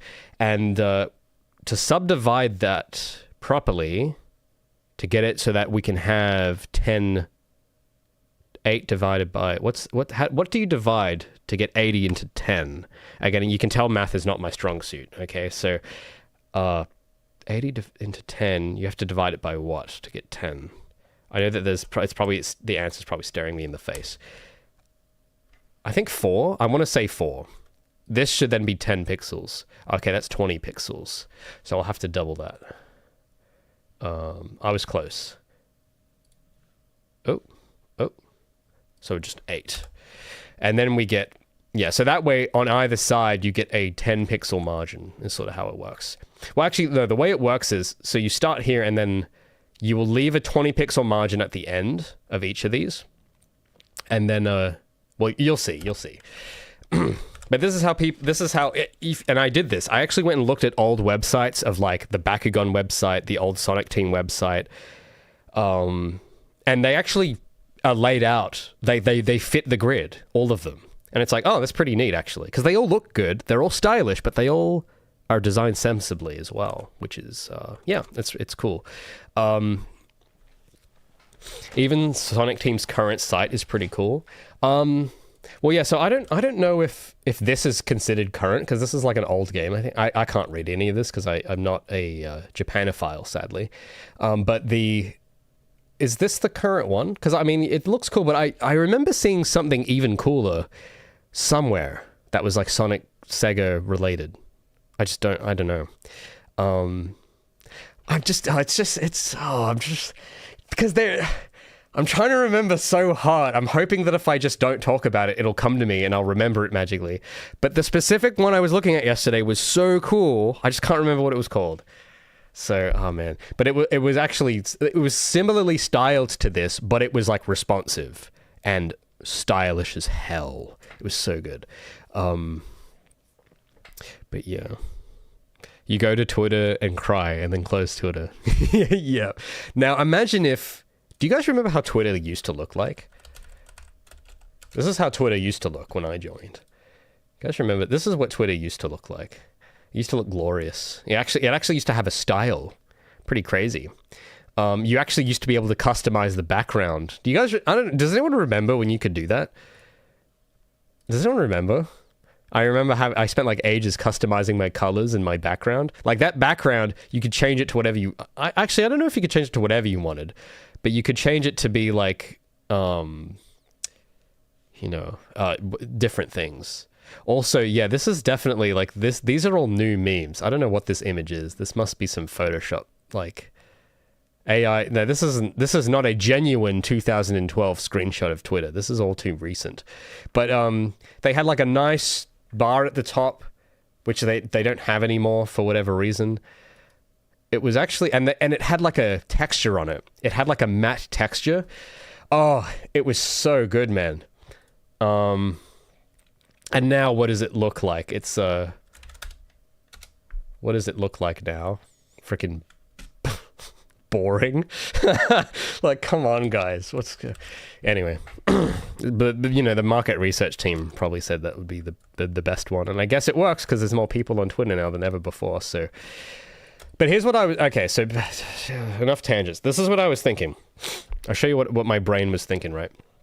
So imagine you have, let's say, a column like this. I'm just going to freestyle this. We're just going to improvise this, but we're going to improvise it properly with the grid, okay? So we're going to have a column, and then we'll remember the margins. So I'm going to make sure I keep a 20 pixel margin between the elements. Just bear with me here. This is going to blow your socks off. So I'm going to move this here. We'll make this a bit... We'll put this here. And let's see. Yeah, so... And then... all right, so I'm just going to try and pick out some colors here. I'll try a darker scheme, just to whatever. We'll just try a darker scheme. We'll try something. And I'll try some kind of color. I'll go and try and color pick from what I'm already using here. That's the other thing too, is that my current site, it's using the color scheme from my room, but it's kind of hard on the eyes a little bit, which I didn't factor in. But I want to use like this brown. I like this brown. It's a very like 60s, 50s color scheme, which I like. So just imagine for a minute that we're just pretending here, okay? Not committing to anything, just pretending. But imagine that... let's go posts, or... what other pages would you want? I guess Project Feline stuff. And I can't think of what else you'd put there. We'll just do those for the moment. And then we'll change this. I like making it up in Photoshop first, because then I know what to do. Because the thing is, in CSS, you get so much freedom. It's so easy to just go off the rails and just play with stuff. So I tried to stay on the block, on brief, you could say. But it's insane the amount of freedom you get not using Wix or Squarespace or something. But then, let's see. If we make this, there's a certain size this has to be. I want to make this 24, and I want to make the width 30. Yeah. And we will position this about 20 pixel margin in here, because that's probably what I would actually code. Actually, could we make that bigger? Oh no, actually, that might be fine actually. And then we'll do a Raymond. Now, do you guys notice something about just what I'm doing? Can you guys pick up? I want to see if you guys can notice something. Let's see if you guys can pick up on something that's happening right now. See if you can guess in chat the thing that I'm wondering if you guys notice. So we got blog, home, feline. This actually could be bold, I reckon, to make it a bit... actually, maybe not. Maybe you can turn it bold when you hover your mouse over it or something. And then we'll get some text. I need the big Latin... Actually, yeah, I need the big Latin text generator. Because I'm thinking I might do a similar layout for the game's menus too, but I'm not sure exactly if it'll translate. So I'm just trying to find the classic, just a big old thing of Latin. Oh, I need to make it like this. There we go. Oops, I didn't mean to do that. No, I didn't mean to do that. That's what I meant to do, yeah. So, and then we'll take this, put it, and I'm thinking, what if the whole page content was just on this big slab on the side? That's what I'm thinking. I'm just trying it. I just want to see how it looks. And then the free space in this thing, we could put graphics in, like make it stylish. The whole sidebar, we can just chuck all the cool styling there, and then leave the content on this side just unobstructed. That's what I'm. I don't know. It's just an idea. I had a dream about this layout, and I want to see if it actually looks cool. So I don't. But do you guys notice something just about this quick thing I've just done? Is that all the standard rules were developed for magazines? Well, that's actually true. It was, which is why it works so well. But you notice how easy it was to just choose things? Did you guys notice that? You notice how quickly I picked a font? I just went, oh yeah, Garamond. Oh yeah, this color. Oh yeah, let's put it here. Oh yeah, just this exact 20 pixel margin. Yep, put it there. Yeah, you see how fast that was? You notice how I wasn't sitting there going like, let's have a big scroll. Let's see. Do I like this one? Do I like that? Do I like this one? You notice how I wasn't doing that? You know how good that feels? Oh my god. It's incredible, dude, okay? This is what happens when you read books from the 1980s. When you get off Twitter, when you get off Reddit, and you just start reading, this is what you're able to do. You're able to just go, oh, well, yeah, boop, boop, boop, boop, boop, bang, bing, bong. You don't have to sit there and go, oh, well, do I want it 20 pixels or 30 pixels? Like, all of this stressing out over, well, now, I do a bit of that still, okay? I'm still, my brain is still tortured from decision fatigue. But you notice how it's, like, happening less, right? And this is why you guys got to read, okay? You guys got to read all the 80s books. It's so good. It's so nice just to be able to just go, like, and just know, right? That's flow. That's what flow looks like, okay? That's the thing you got to fight for all the time, is to stay in flow. We'll add some more contents to the sidebar here, because I can already think of more things you would need. We'll do like post archives for, like, if you want to sort it by date. What else would I remember wanting to put in, like, topics so you can browse by tag. And what other things? I guess we could do, like, have like a press kit or something. A lot of game sites have something like that. About what else do people put on a site? Have like a little... I remember I do want a specific little area for like a merch thing in here somewhere. I don't know if I'll maybe put that in the sidebar or somewhere else. And I know that I want... I'll do topics first before archives. Topics, archives. What else did I have in my initial... I'll open the old version of it I had. If that's gonna work. I hope it works. Hello? Open. So this was this was from the other week. So I want to have some of... what else did I put? I literally just did that, I think. What else did I put in navigation? Shop. I forgot to link to that. Gotta have that. Gotta make my money. Which I link down below, by the way. I have my merch store. That is still there. check that out, please. Put a live counter on how many people have wishlist. Oh, actually, that might be. I don't know how to code that, but I could put like a hit counter on the actual site, like how many people have visited it. So I could, I'll make a new little text where it goes hits. And again, I'm trying to be not overboard because I know that some of this is going to be a pain to program. So I'm trying to just be a bit more conscious of how much work it is to code this in CSS. But I know how to make boxes, so I know I could do something like that. And then you have a little box in here that's like, we'll do 56 views. That seems like a nice... I'd be proud of that if I got 50 views on it. That'd be awesome. So we'll put that, I don't know, in the middle here, I guess. Oh, it's the margin's wrong though. It has to be higher. It's got to be sitting right here. And then the box, the way this works now, the way it works in CSS is that you add like padding for a certain amount of pixels. So how many pixels? We'll do 1, 2, 3, 4. 4 sounds good. Yeah. And then we'll make that slightly darker than the background. We'll do 25, 10. Yeah. Something like that, maybe. I don't know. Just an idea. And then what I would want, I don't know exactly if I've got any graphics I could just use at the moment. I'm gonna see if I can find a render of Gabby somewhere.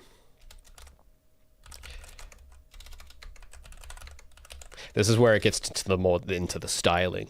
Where have I put it? Exports. I've got all my renders of Gabby in this folder. The high res. Hold on, I just dropped something. Felt something just drop. Oh, found it. So here are all my renders. Let's, at least the newer ones that are actually good, using the model. We'll pick, actually this black and white looking one maybe, or this one. We'll chuck that in. And we'll chuck in, just for good measure, I'll also chuck in the nice, glossy, high-res one. So now, go back. So again, this is just very, very rapid prototyping here. Just messing around. Just having some fun. Just trying out ideas. Because I don't know, I just don't like it currently. I think the current layout I do kind of sucks. But if you did like just using some kind of graphic in the corner. I don't know, this is just what I'm imagining. It looked cooler in my head. It kind of looked cooler in my head, not gonna lie. But I know there's something to this. I know that I had a certain background. I need to find like some kind of background image to use. Because I want the site to have like kind of neutral theming, and then certain pages will have like a feline color scheme on them. So I don't want to make it purely just Project Feline theme, because this is probably going to be where I post just anything. Because I'm going to have it under my own just the Raymond Cripps domain. I might make these solid, this box actually. I don't know, but imagine some kind of cool graphic on the side that's like actually designed to look cool vertically like this, like a vertically sized like box cover type looking thing, and then it like fades into the menu. That's kind of what I was picturing, except I got to find a way to execute this. Let me just I haven't named any of these layers. It's a bit of a mess right now. But if we take just bear with me for a sec. We take then this, add a gradient, like that. Hold on, this still looks. One sec. What I'll do, actually, the black looks kind of sick. But if we do this, we go color, and oh. There was another, yep. And then it like, some kind of graphic that maybe like an outline like that that's in the palette of the site or something. This did look better in my head, but but the content itself would be more readable with this sort of general layout. It's just, I don't know, maybe the margins are, maybe I've got a bit overboard with the margin. Maybe it would look better without them. Let's give it a try. If I like just widen this to take up that whole space instead. But I need some kind of thing for the background. That's why it looks weird. But if I gotta hold on, I'm gonna try something. I want to move this home bar thing because it's maybe a little too big. We'll take this thing. We'll move it maybe down here, and we'll take this, and we'll take that.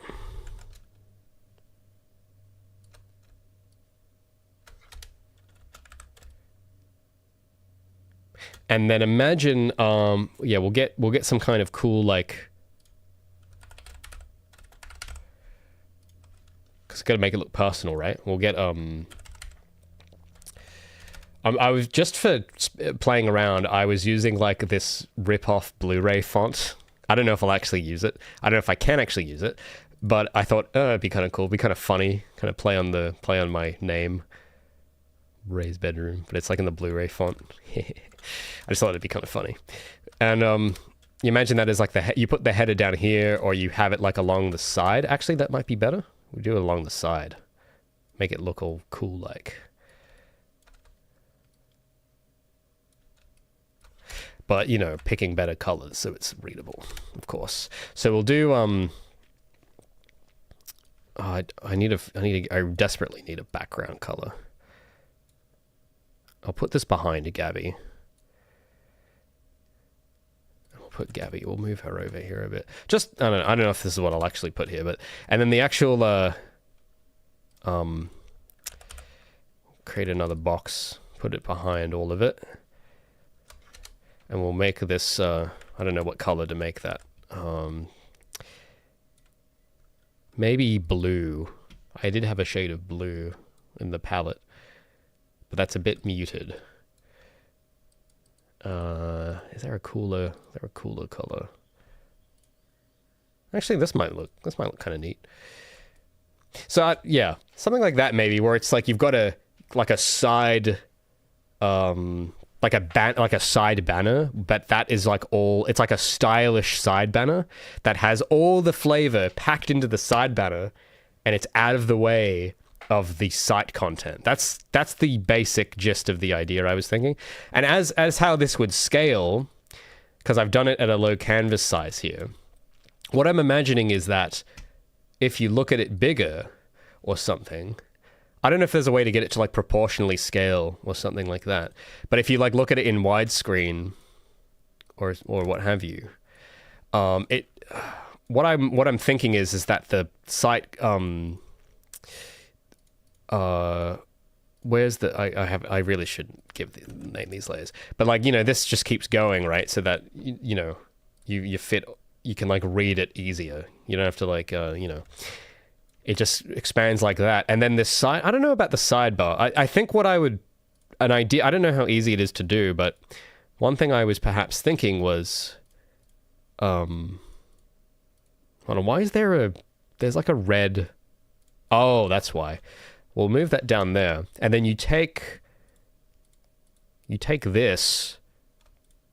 Can I like? Well, I'm gonna find a way to group all this. You take this, and imagine this is like This is like aligned to the bottom, right? Just as an idea. I'm just gonna try and group all this.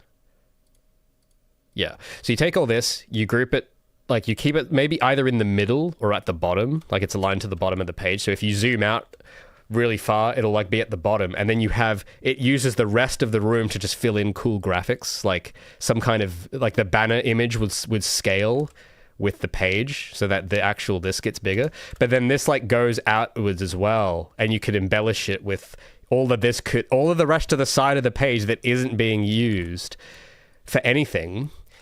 You could just make that, I can just make some kind of mural just with stuff that like just looks stylish and cool. Like you could save the background and the style for just cool stuff, and then the entire content is just sort of on its own there.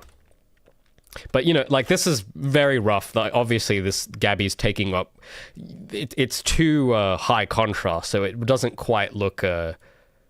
It doesn't work if you have this specifically. But, you know, if you were to change this to, like, yeah, like something like this, maybe. Yeah, just rough example. I'm just using a different blend mode for the moment. But, you know, just something where it's like... It isn't overwhelming your eyes, but there is something... at least that's going on the page that isn't just empty space, right? And imagine if this could, like, this whole part here was on an element that scaled, that like I don't know if they call it a flex box of whatever they call it. Like, it scales with the height of the actual screen. So if you're looking at this on a 1080p screen, that this gets bigger, and if you're looking at it at a small screen, it gets smaller. And then the actual site content itself, like if you were to have less site content, like if there was less stuff written here, it'll just, the box will just keep going like that. And then maybe you have like a few links at the bottom of it or something. Like, I don't know. It's actually kind of ended up looking cooler than now it actually looks cooler than I thought it looked in my head. I don't know, what do you guys reckon of that? Just playing around with shapes and all that. And then, you know, that's the widescreen. And then if you want to look at it at like a SD, you know, looking at a 480p monitor, it'll still look readable. Like, you know, you take it like this. Let's try and imagine how this would look if you scaled the screen down, like super small, like how the retro people do it. If you scaled it down super small, it would still hold up. So that, I don't know. That's what I'm been wanting to try out for this whole week. I'm like, oh, what if I tried blocking it out like this? So I don't know. What do you guys think? Gabby EXE law. Yeah, it is a bit spooky. But just imagine a different. I'll probably make something that's actually kind of more sensible to put on the side. Reminds me of Bungie Marathon. I don't know what that is. Is that an old Bungie game? Let me look. Jamie, pull that up. Excuse me. Oh. What is this? Oh, that's not the web browser. That's the web browser. Oh. What's this website? This has a website. Let's have a look. Okay, this is definitely recent. Oh. Actually, this looks pretty cool. Wait, this is Bungie?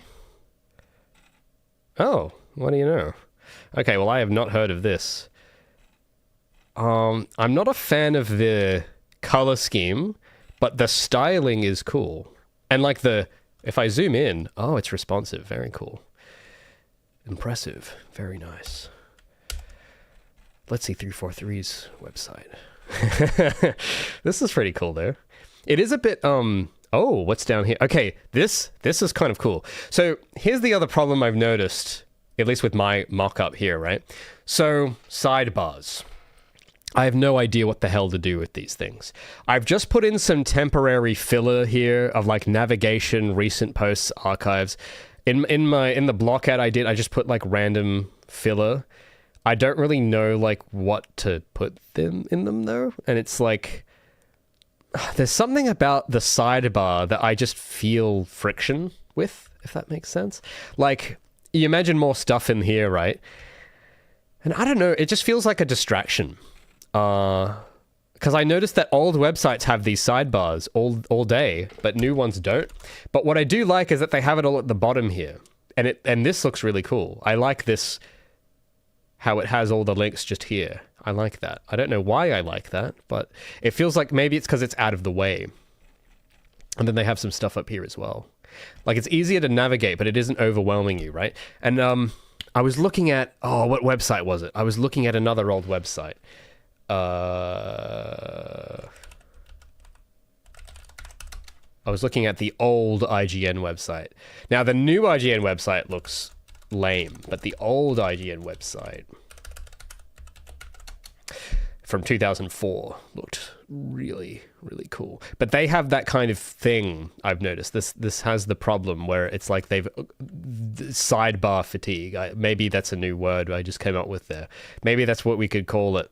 Because I see this on the NeoCities sites as well. Is this one not so much, but what I do worry about though is like, what if you have too much that the sidebar like takes up all of your attention or something, right? Or like this. Like this is kind of sensible, but if you try to add more to the sidebars, it kind of ruins it. And they have to fill up the space by adding like random graphics and so forth. And, you know, if that's what they want to do, that's cool, but that's not what I want to, I don't want to have stuff like, I don't want to have these little things. Because it makes it distracting to read for me. Now, if this is what they want, that's cool, but it's not what I want to do. But you look at like old IGN, it has the similar problem where it's like there's just so much on the sidebar, and they have this other one of just news. Now, maybe at the time this was fine, but on a high-res screen like this, it's just a bit much. It's a bit overwhelming. But the styling is cool, and that's the thing is it has these cool chamfered corners, the gradients, the colors, the shadows, and I love that. That's awesome. But I am just so overwhelmed with the sidebars. There's just like, if I just want to read whatever's in the middle here, I don't know. Let's look at PSP. What's going on? Let's have a look. I think there's a thing you can type in to get rid of the top bar here. If you go to the web archive, after the date, you type in if _, it'll load the page without the timeline. And you see here, okay, well, this is just is there like a thing with text? Where's text? I just want to see some text. I don't want just pictures.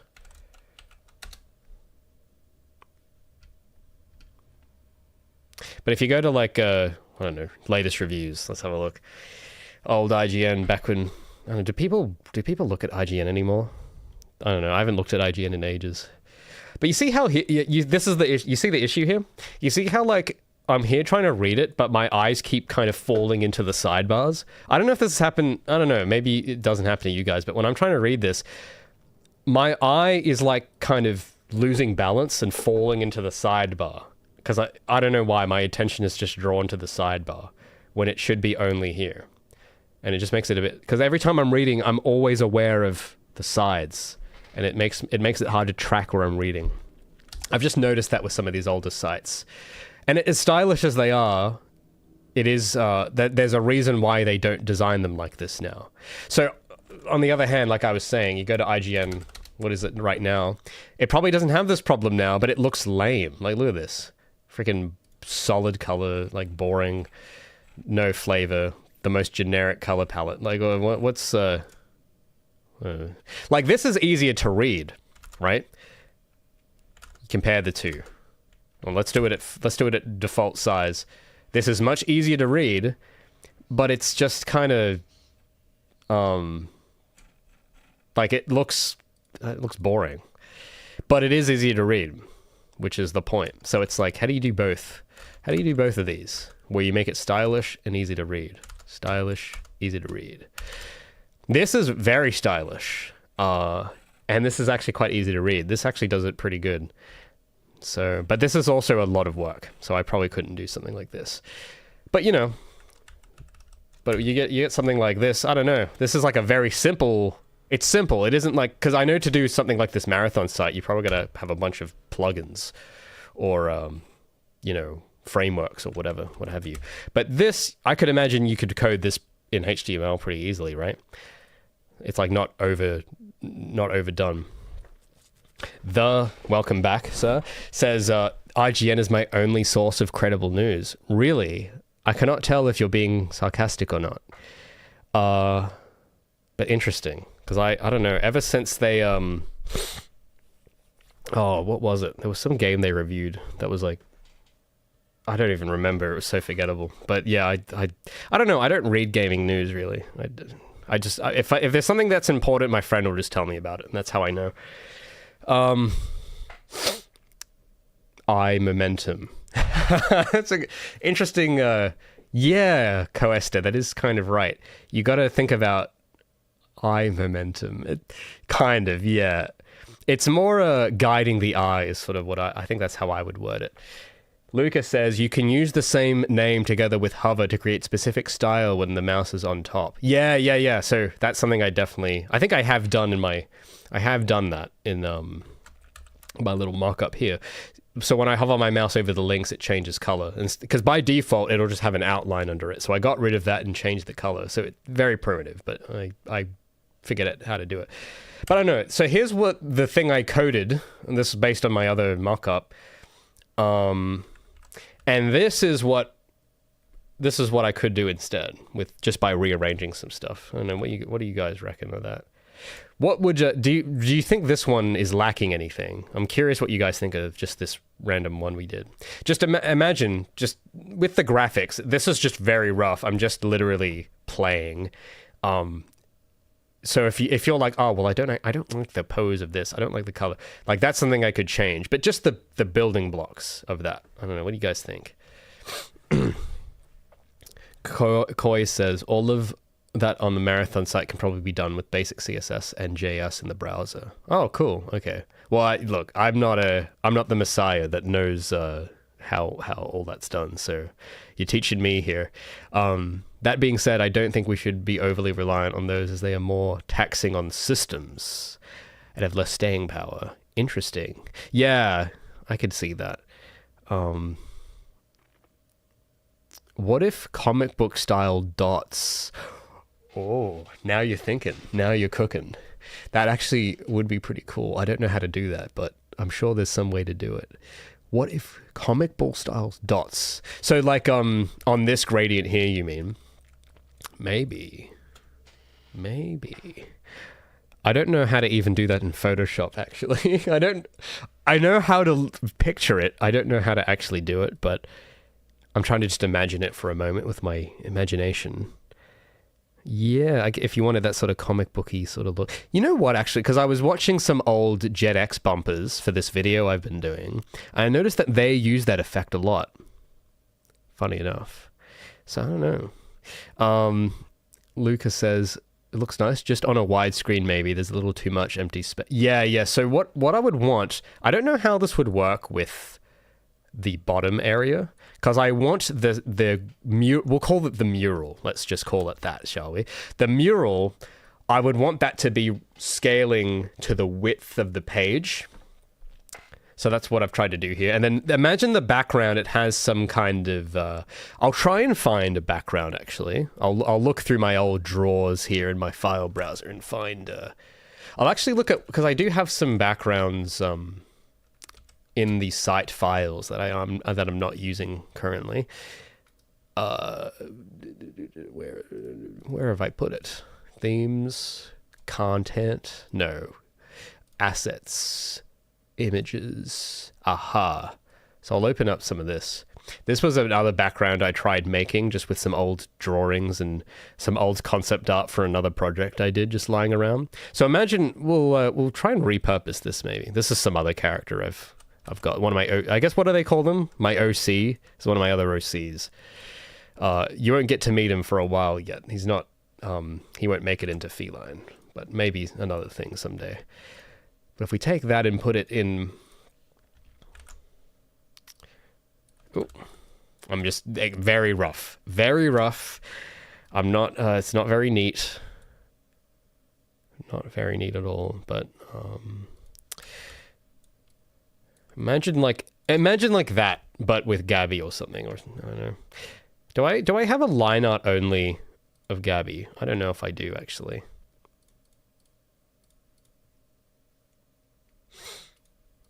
So yeah, this was some concept art for another project I did, and I've just put like a wave overlay on it. Actually, this without it looks kind of interesting too. Maybe a little too... I'll put it back on. I kind of do like that. I just want to get rid of the waves. There we go. That's better. That's a bit better. And imagine... oh, okay, well that... I don't know. I'll have to get like... I want to get like a cool... maybe I should have it somewhere. I should have some kind of line art only render of Gabby. I should have it. I want to put that in. Let me have a browse.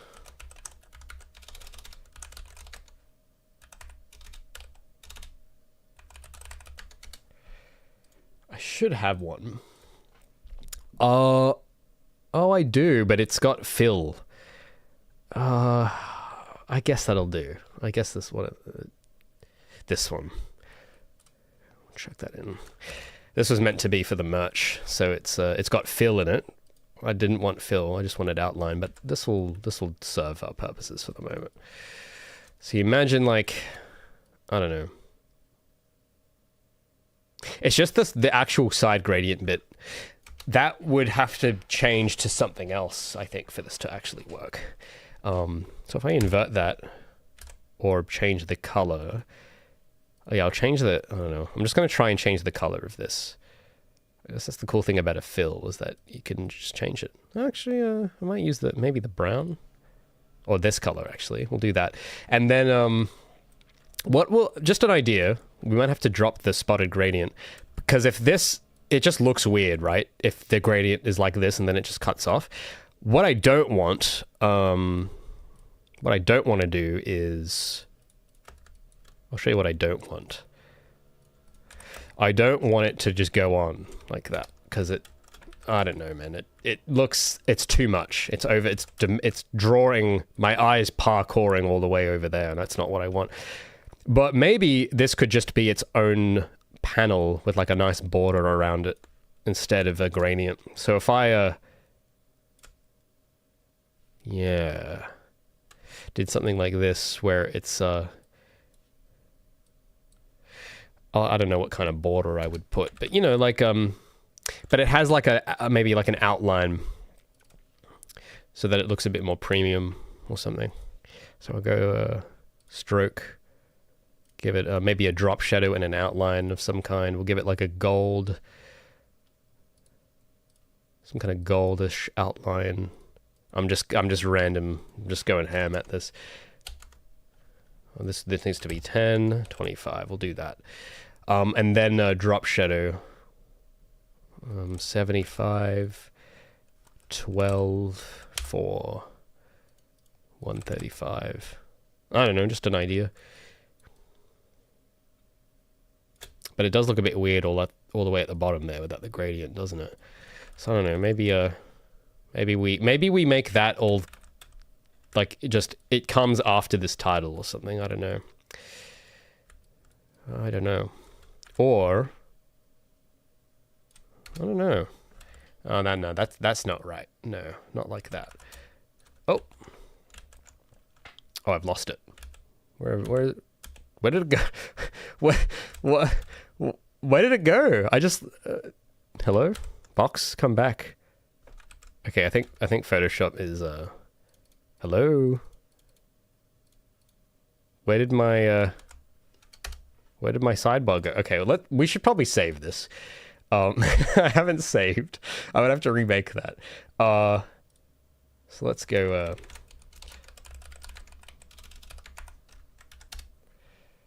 What's today's date? 2025. Oh, it's May already. Wow.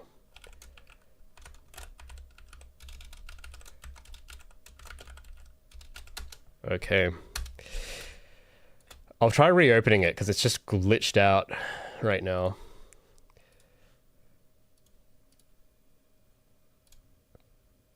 I hope it brings it. Okay, now it's just gone. Oh, it's all the way up here. Okay, I don't know why it was up there. Maybe we just put it on the side like that. I don't know if that's too. And then maybe the graphic goes beneath instead. And yeah, I don't know, maybe that might be better. It might be better like that. And then you have this, and then the mural thing at the bottom is just, it takes up the remaining room at the bottom instead of from the top. Maybe that's what we do. Why is there a random black rectangle here? I'm just trying to find where that came from. There's this little. Okay, get rid of that.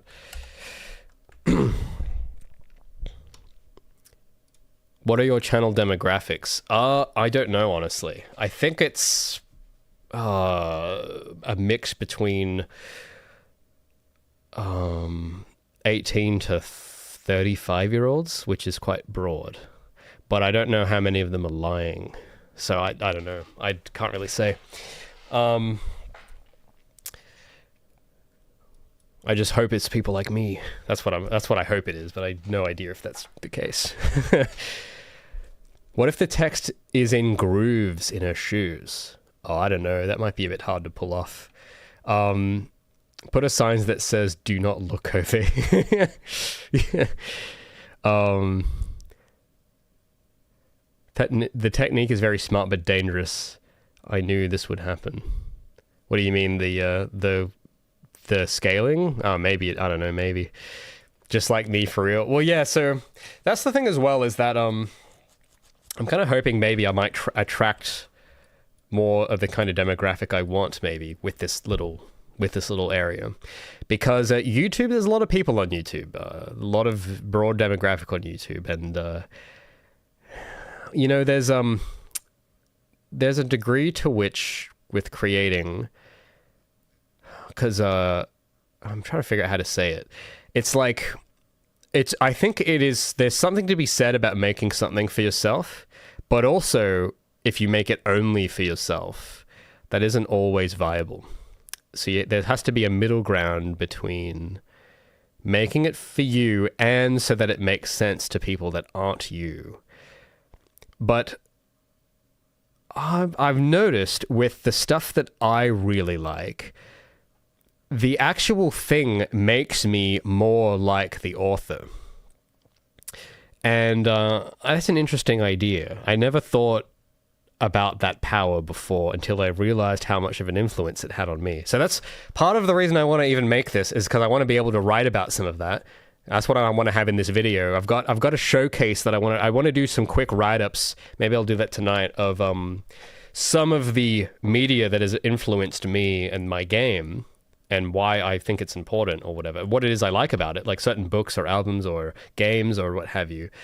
And what I've noticed is that by playing them, by reading them, by listening to them, it has actually like influenced me into being more like the creator. Like this whole idea of even doing this, a YouTube channel or a site or whatever, like that wasn't, I didn't just have that idea out of nowhere. It's because I watched other people that did that.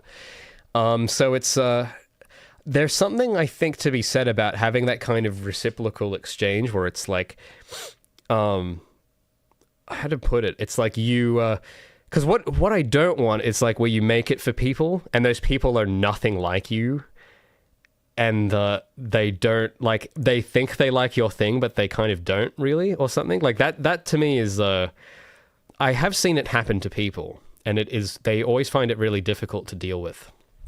So that's something I'm prepared for mentally, but it would be nice to have a little area where it's like, for the people that are kind of open to experience, you could say, if they are here reading stuff that I've written in this format with this design, maybe some of those people, the people that I would attract with this, would be more like me in a sense.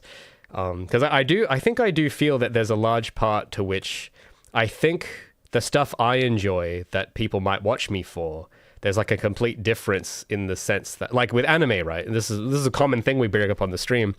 I'd imagine a lot of you are anime fans, and I'm not, which is pretty weird. I just really love the art style, but I don't like the genre, you could say.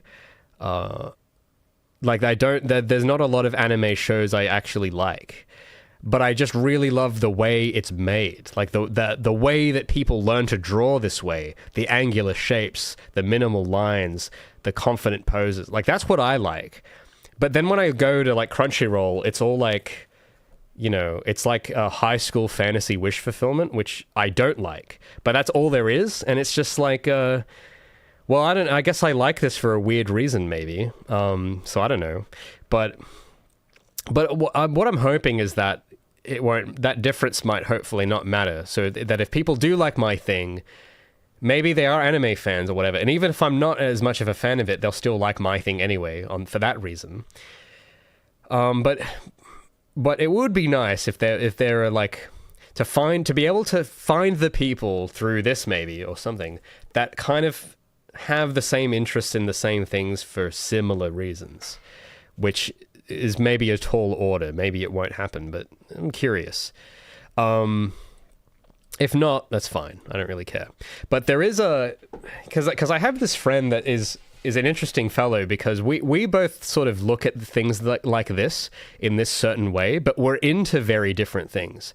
So this friend of mine, I've been bullying him to work on his own game. Actually, he's got this project he's been wanting to do for 10 years, and he's kept putting it off. So I've been like bullying him to do it, and he's started now. He's using Unreal. He's doing C++ though, so he's like way better than me at it, and he's making progress on it, and he's really into history and ships and strategy, which is things I'm not into at all. I really don't get it, but I know why he likes it, and I find that interesting.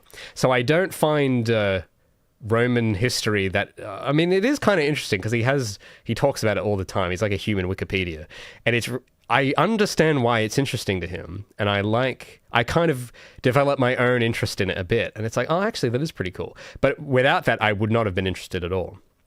Or things, other areas like, geopolitics or whatever. Like, I'm not really into that, but he's really into it, and I know why he's into it, and that is interesting. But the thing itself, I wouldn't have been interested in otherwise. So there was a website he showed me, actually, that I'll show you, because I was looking at this morning. Because there's some game he told me about that has an actual blog website similar to what I'm trying to do. It's called Star Sector. So this is not really my kind of game. I'm not the target demographic for this, but my friend really likes it, and I know why he really likes it. Because there's something about the designs of ships, the plots, because these games are typically very lore and plot heavy. And I don't like lore heavy stuff because I just can't be bothered, really.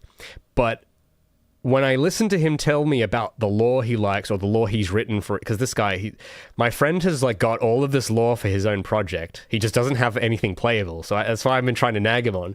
But he has like documents and documents and documents of lore and story and story.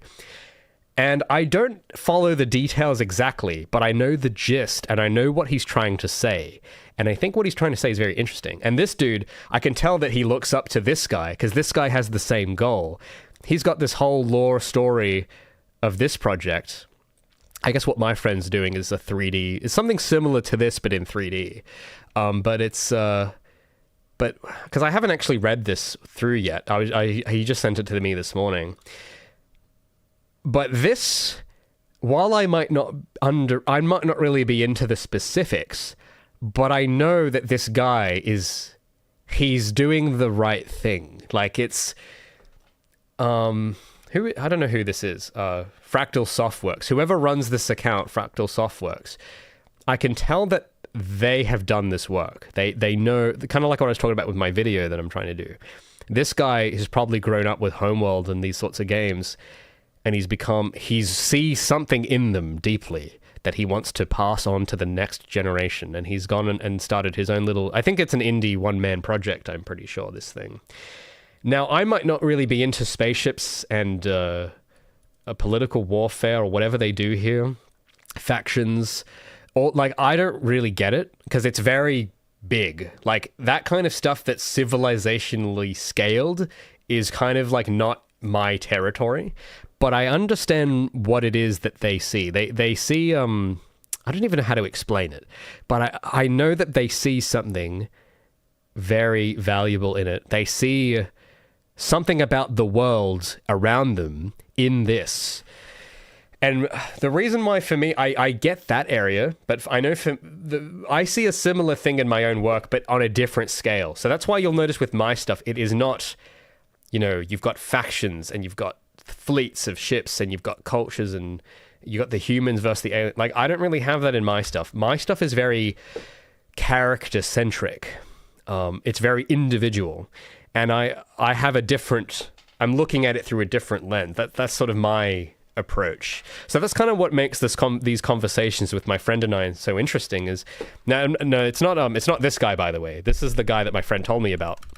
But my friend is a very similar to this person, and he has a very like civilizational outlook on things, and he loves civilizational stories, whereas I am very individual. I look at things from the opposite side, where the civilizational overwhelms me too much. There's just too much detail. I like looking at the specific individuals, so specific characters. That's why all of my stuff is all very much just character centric. And what's interesting is that we both like our little things for the same reasons, but we like different things. And I don't know, I just think that's really cool, because I could listen to this dude talk for hours about, you know, the lore for his thing, the conflict between the aliens and the humans that he's got planned, or other stuff, like, because he does a lot of stuff about history. He like reads so much history, and it's interesting when he talks about it. It makes me interested in it, even though I'm not really a history guy. But you know, it's interesting that I can kind of share that interest in him while being interested in different things. But because the thing that I'm trying to figure out how to summarize it, the thing that we are sharing is the reason we are interested in it, but not the thing itself, right? So I don't know. I think he's a very interesting friend, let's just say. But passion can be contagious. Yes, precisely. Yes. Yes. So, and the thing is, with my own work, it makes me, I don't know if like people look at it like that. I don't really know. In a way, it's hard to show in a YouTube video because you only get a certain amount of time, and if you really want to dive into something, you have to make you have to edit more video in it. There's a diminishing returns point with just because of how expensive it is to make videos. But if you had something cheaper, lighter, that you could go deeper into it without having to worry about watch time and without having to fill it with constant video, you know, you get more space to just go into something, right? And what I'm hoping is that, you know, if someone in maybe 5 years' time stumbles across this thing, they might read the stuff I would want to put in a YouTube video that I couldn't, and they'd go, whoa, you know, this is just like me. But, you know, they might be into something different, but for the same reason as me. So I don't know. There's something about that I think is important to pass on, because I think if you don't, I mean, this is the sort of thing that this space, whatever you want to call it, this is something AI can't do. No AI dev asset flipper can do this. You can't fake it. You can't make up for it with high fidelity graphics. It's a innately human mechanism that you can't do with just technology. So that's why I don't know, there's part of that makes me think that this is really important for that reason, because I was looking at the PlayStation Store again, right? After the other stream where you guys were showing me that, I actually went and tried to look at screenshots and everything, and as I was scrolling through, just the overwhelming volume, I didn't realize it had gotten that bad, by the way. I don't know if I can try and find it. It's not going to show the screenshots on the web version, sadly, of the actual games, because they look so bad. But if we go to like PlayStation Store, just the thumbnails themselves, Steam filters this out better. That's why we're using the PlayStation Store as an example here. But you go and sort by like newest. I don't even know where to browse, because you can tell that the cheap games are not doing this. Where was it? Release date, just released. Let's have a look. Like okay, well, this is like stuff that's selling. This is good. This is it's sorting by best selling. Okay, now we want to go to sort by release date. Like, okay, some of these are okay now, but this one, like this you can look if you look at it on, like, I think it's like the app, it shows you the screenshots and it doesn't look anything like this. But even this, you've got this freaking clip art of stock that's at a different resolution than the background, that's got this ugly drop shot. Like, you know that these people are not thinking about this. you know that these people, whoever the hell this is not thinking about this. That's why no one will remember this game, My Recycling Center. This is going to come out. It's going to get, people will buy it for a week, and no one will ever remember it after that. I can just see it. And I know this sounds harsh. I'm not trying to be harsh. Because I'm trying to avoid this. This is why. It's not because I hate games or something. It's just because if you're going to make something, I think it is well worth to study what to avoid. And this, to me, I look at this picture and it's like, this ought to be avoided. People should want to do better than this. Because if you don't, you will be forgotten. It just will. Because like, look at how much other stuff you're competing with. Why would anyone remember you if there's all this? So how do you fight that? And I don't know, I just have a feeling that approaching your work with a certain attitude and being really into it and trying to make that enthusiasm so undeniably there for the right reasons that it exudes in the work, that it draws people in. I just have a feeling that has got something to do with that's how you battle entropy. I don't know how to explain it beyond that, but I just know. So because the thing is, I could be wrong, right? Because I mean, what the hell do I know? But I just know. I don't know how to explain it, but I just know that is correct somehow. And the terrifying journey is going to be finding out if that's true by me going and finishing my quest, you could say. So that's what I'm hoping to find out. I'm hoping that I might be right about it. And if I am wrong, I'd be very interested to see why. But ultimately, I don't know. There's probably someone out there that's more accomplished, that has a better way of explaining it, that would do better than me at it. But I don't know. That's just what I'm seeing. And I don't have the evidence and the analytics to back it up, but I just know somehow. And I don't know. It's hard to explain. I can't really explain it. I guess you could call it intuition. And some people have it and some people don't. So it's like, I know that it won't make sense to everybody, but I just know that there's something to it. So, yeah. Cybercell says you're right about it, but don't tell anyone. Well, that might be a better idea. Yeah, maybe. Cybercell says your friend seems like a Dungeons and Dragons kind of guy, but for space. Actually, he is a bit. We used to play a bit of D&D, and I do have another friend that is really into D&D. And he's a lot more. He's a what do they call them? He's a dungeon master. I have another friend who's a dungeon master. So he's not much in terms of creating. He creates his campaigns, and I think he derives lots of enjoyment from watching other people enjoy his campaigns, and he seems more.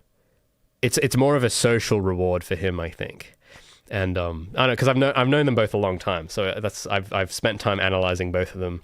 Because I know I've tried a bit of D&D, and it's a bit much for me. I can take it sometimes, but I have to really mentally prepare, and it has to be with a small group. I tried coming to one of his sessions once, and there was 20 people, and I just couldn't handle it. It was just too much, and I was like, oh my god, this is But if you got 4 people, I can handle that. But then there's so many rules and stuff, right? And it's just a bit much. But when I'm with him, he helps me get it. But I know that for him, it means a lot. And I know for him that it is very rewarding to create that kind of entertainment for other people. And he really seems to enjoy organizing it, creating the campaign, and getting people to do the most ridiculous things with their characters. And I can tell for him, it's very enjoyable. I don't have the stomach for that, but I know... but I admire that he that's why he likes it, sort of thing. It feels like that's where he ought to be, whereas me, I could never be a dungeon master. I just don't have the stones for it. But yeah, but then my other friend who's doing the spaceship, he's a little he's a bit like that as well, but he's a bit more solitary at times into that stuff. He will sit and research stuff, but he just won't tell anyone, and he'll just go and dive deep in onto the topic. Or I guess he'll tell me. So I guess he does tell people, but I only see him maybe once every couple weeks or so. But it's I don't know, man. It's that kind of connection That's a whole thing that's just going on that is not occurring with the AI slop games or the people that are making the AI slop games. That I don't know. That realm is not, it's absent from those. And I know that if you make with that absent, there are consequences. And the consequence is no one cares. And I just see it. I look out, I look at the PlayStation Store, I look at Steam, and I see it, and I see it, and I see it, and I don't know. Yeah. And it's like, man, what do you do to avoid that? Because if it was so easy, if it was that easy, everyone would get it. And they would, every game would be memorable. Every game would be, 10-course meal, 10 out of 10. But it isn't. So I don't know. I like to look at that stuff and wonder why. I like to pick things apart like that. Have you seen the Italian brain rot? Like Turing? I don't know what this is. No, I have not seen it.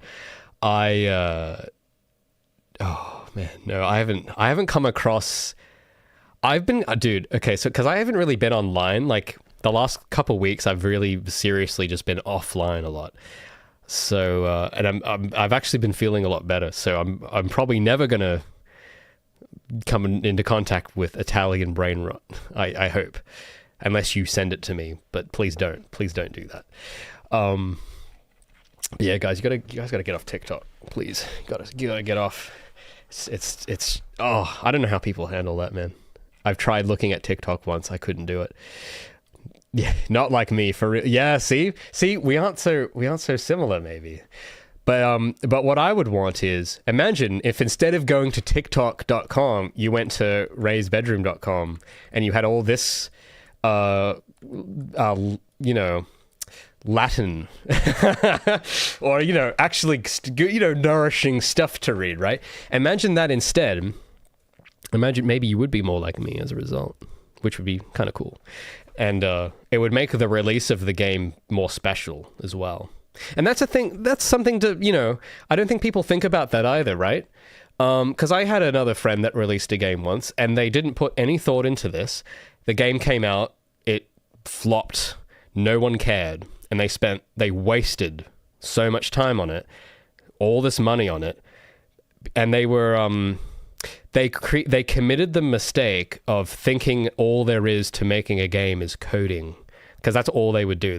I told them, I'm like, hey man, like you're releasing in 2 weeks. Do you think you should maybe tell people? And they went, no, it's going to market itself. Trust me. We've programmed so much. We've done so much coding and it's so good. It's just going to market itself. You want to guess what happened? It didn't market itself. It didn't, because that's they fell into like the psyop trap of thinking all that matters is if I just code it good enough, it'll be good. And it's like, well, no, because you got to make people care about it, and you can't do that with just using the best coding or the best marketplace asset or whatever. So it was interesting watching that unfold. I guess I took a lot from that, and that's kind of what's made me obsessed with this. But yeah. I gotta get going soonish. I'll answer any last minute questions here before I head, and then I gotta get back to. I'm gonna see if I can try and maybe code this in the afternoon and redo my layout to look more like this. And I'll work more on the video as well. I'll just answer any last questions. I will become Australian, says yeah, man, you will. You read enough, watch enough of my content, you'll start talking different. You'll start eating Vegemite. You will start, all of a sudden, all of your toilets will start swirling the other way. Yeah, man. That's what's going to happen to you, which would be pretty cool. Australians are pretty tough people. So, Joe Esther says the marketing was in the code, obviously. Yeah. Unfortunately not. Man, that was a whole story. I don't know. It's not my story to tell, though. If they want to tell that story, they can. But it was really interesting watching a game flop in front of your eyes like that. I'd imagine most people haven't seen that up front, but that was 3 years ago, I think I saw that. And, well, yeah, it was, I learnt more from watching that happen than any YouTube video. So that's probably why a lot of my choices seem kind of weird But that's because I've seen what happens when you don't think about that. And game comes out, no one cares. That's the ultimate battle, isn't it? I doubt the game was good though, says Citizen. Well, yeah, you'd be right as well. It actually was pretty bad because they committed the second sin of they didn't wash the bowl. That's the saying I used in that devlog. They it was pretty spaghetti. They worked fast, but not for the wrong reasons, you know. Like it was just constant. Oh yeah, we're working all the time. We're always coding so fast. Look, I implemented this new feature this week. It's so cool. But it was like completely rotted code. It was, oh man, it's very janky, and that came through in the result. I saw the reviews. No one liked it. Everyone was complaining about all the things I thought they'd be complaining about. And I'm like, huh. I wonder what you would do to avoid that happening. Maybe this washing the bowl stuff and being obsessive, maybe that counts for something. And maybe not just treating it like a job. You know, maybe that counts for something. So, you know, I might be wrong. Maybe that doesn't matter at all, but I'm going to try it and see what happens. And hopefully it works. So, yeah, I hope I'm right, but we'll see. Anyway, guys, thanks for joining me for another check-in stream. I'm hoping, well, I don't want to make any promises I can't keep here, but I'm hoping by next week that video will finally be done. I know I've just spent a lot to process, right? This is the invisible stuff that, I don't know, maybe we're starting a new thing here. Maybe we're starting a new niche of game dev, a new genre of devlogs, you could say, maybe. Because this is the stuff that it's invisible, it's hard to notice, but I literally spend all day thinking about, so I want to make it known. I'm really hoping by next week I will know, it'll be like ready to put out. I just need to like tie up bits of it and tighten it a bit. So I'm going to be sharing that with the patrons first, of course. So if you do want to see this, if you want to read my brain and read and watch all of this before anyone else, you can join Patreon, link down below, and become an early access tier member. You'll get early access to all my videos, including the eventual Gabby devlog that I'm also working on, and the level design devlog, which I'm also working on. So, yeah, I know it doesn't look like much is happening from the outside, but there's a lot to go through in those videos that I'm really excited to share. It's just going to take some time. So I guess I'll see you guys next week with how I do with all that. And yeah, wash the bowls, guys. Keep them clean. Put your dishes away. And when my website is done, be sure to check it out. But I'll be working more on that as well. So I don't know, because I want to get the design right before I publish it. So I don't know. I want to give it another maybe couple weeks. Because I'm just working on it in the background. But yeah, so thanks so much for joining me for another session. I will be back next week this time for sure. And I will see you guys then.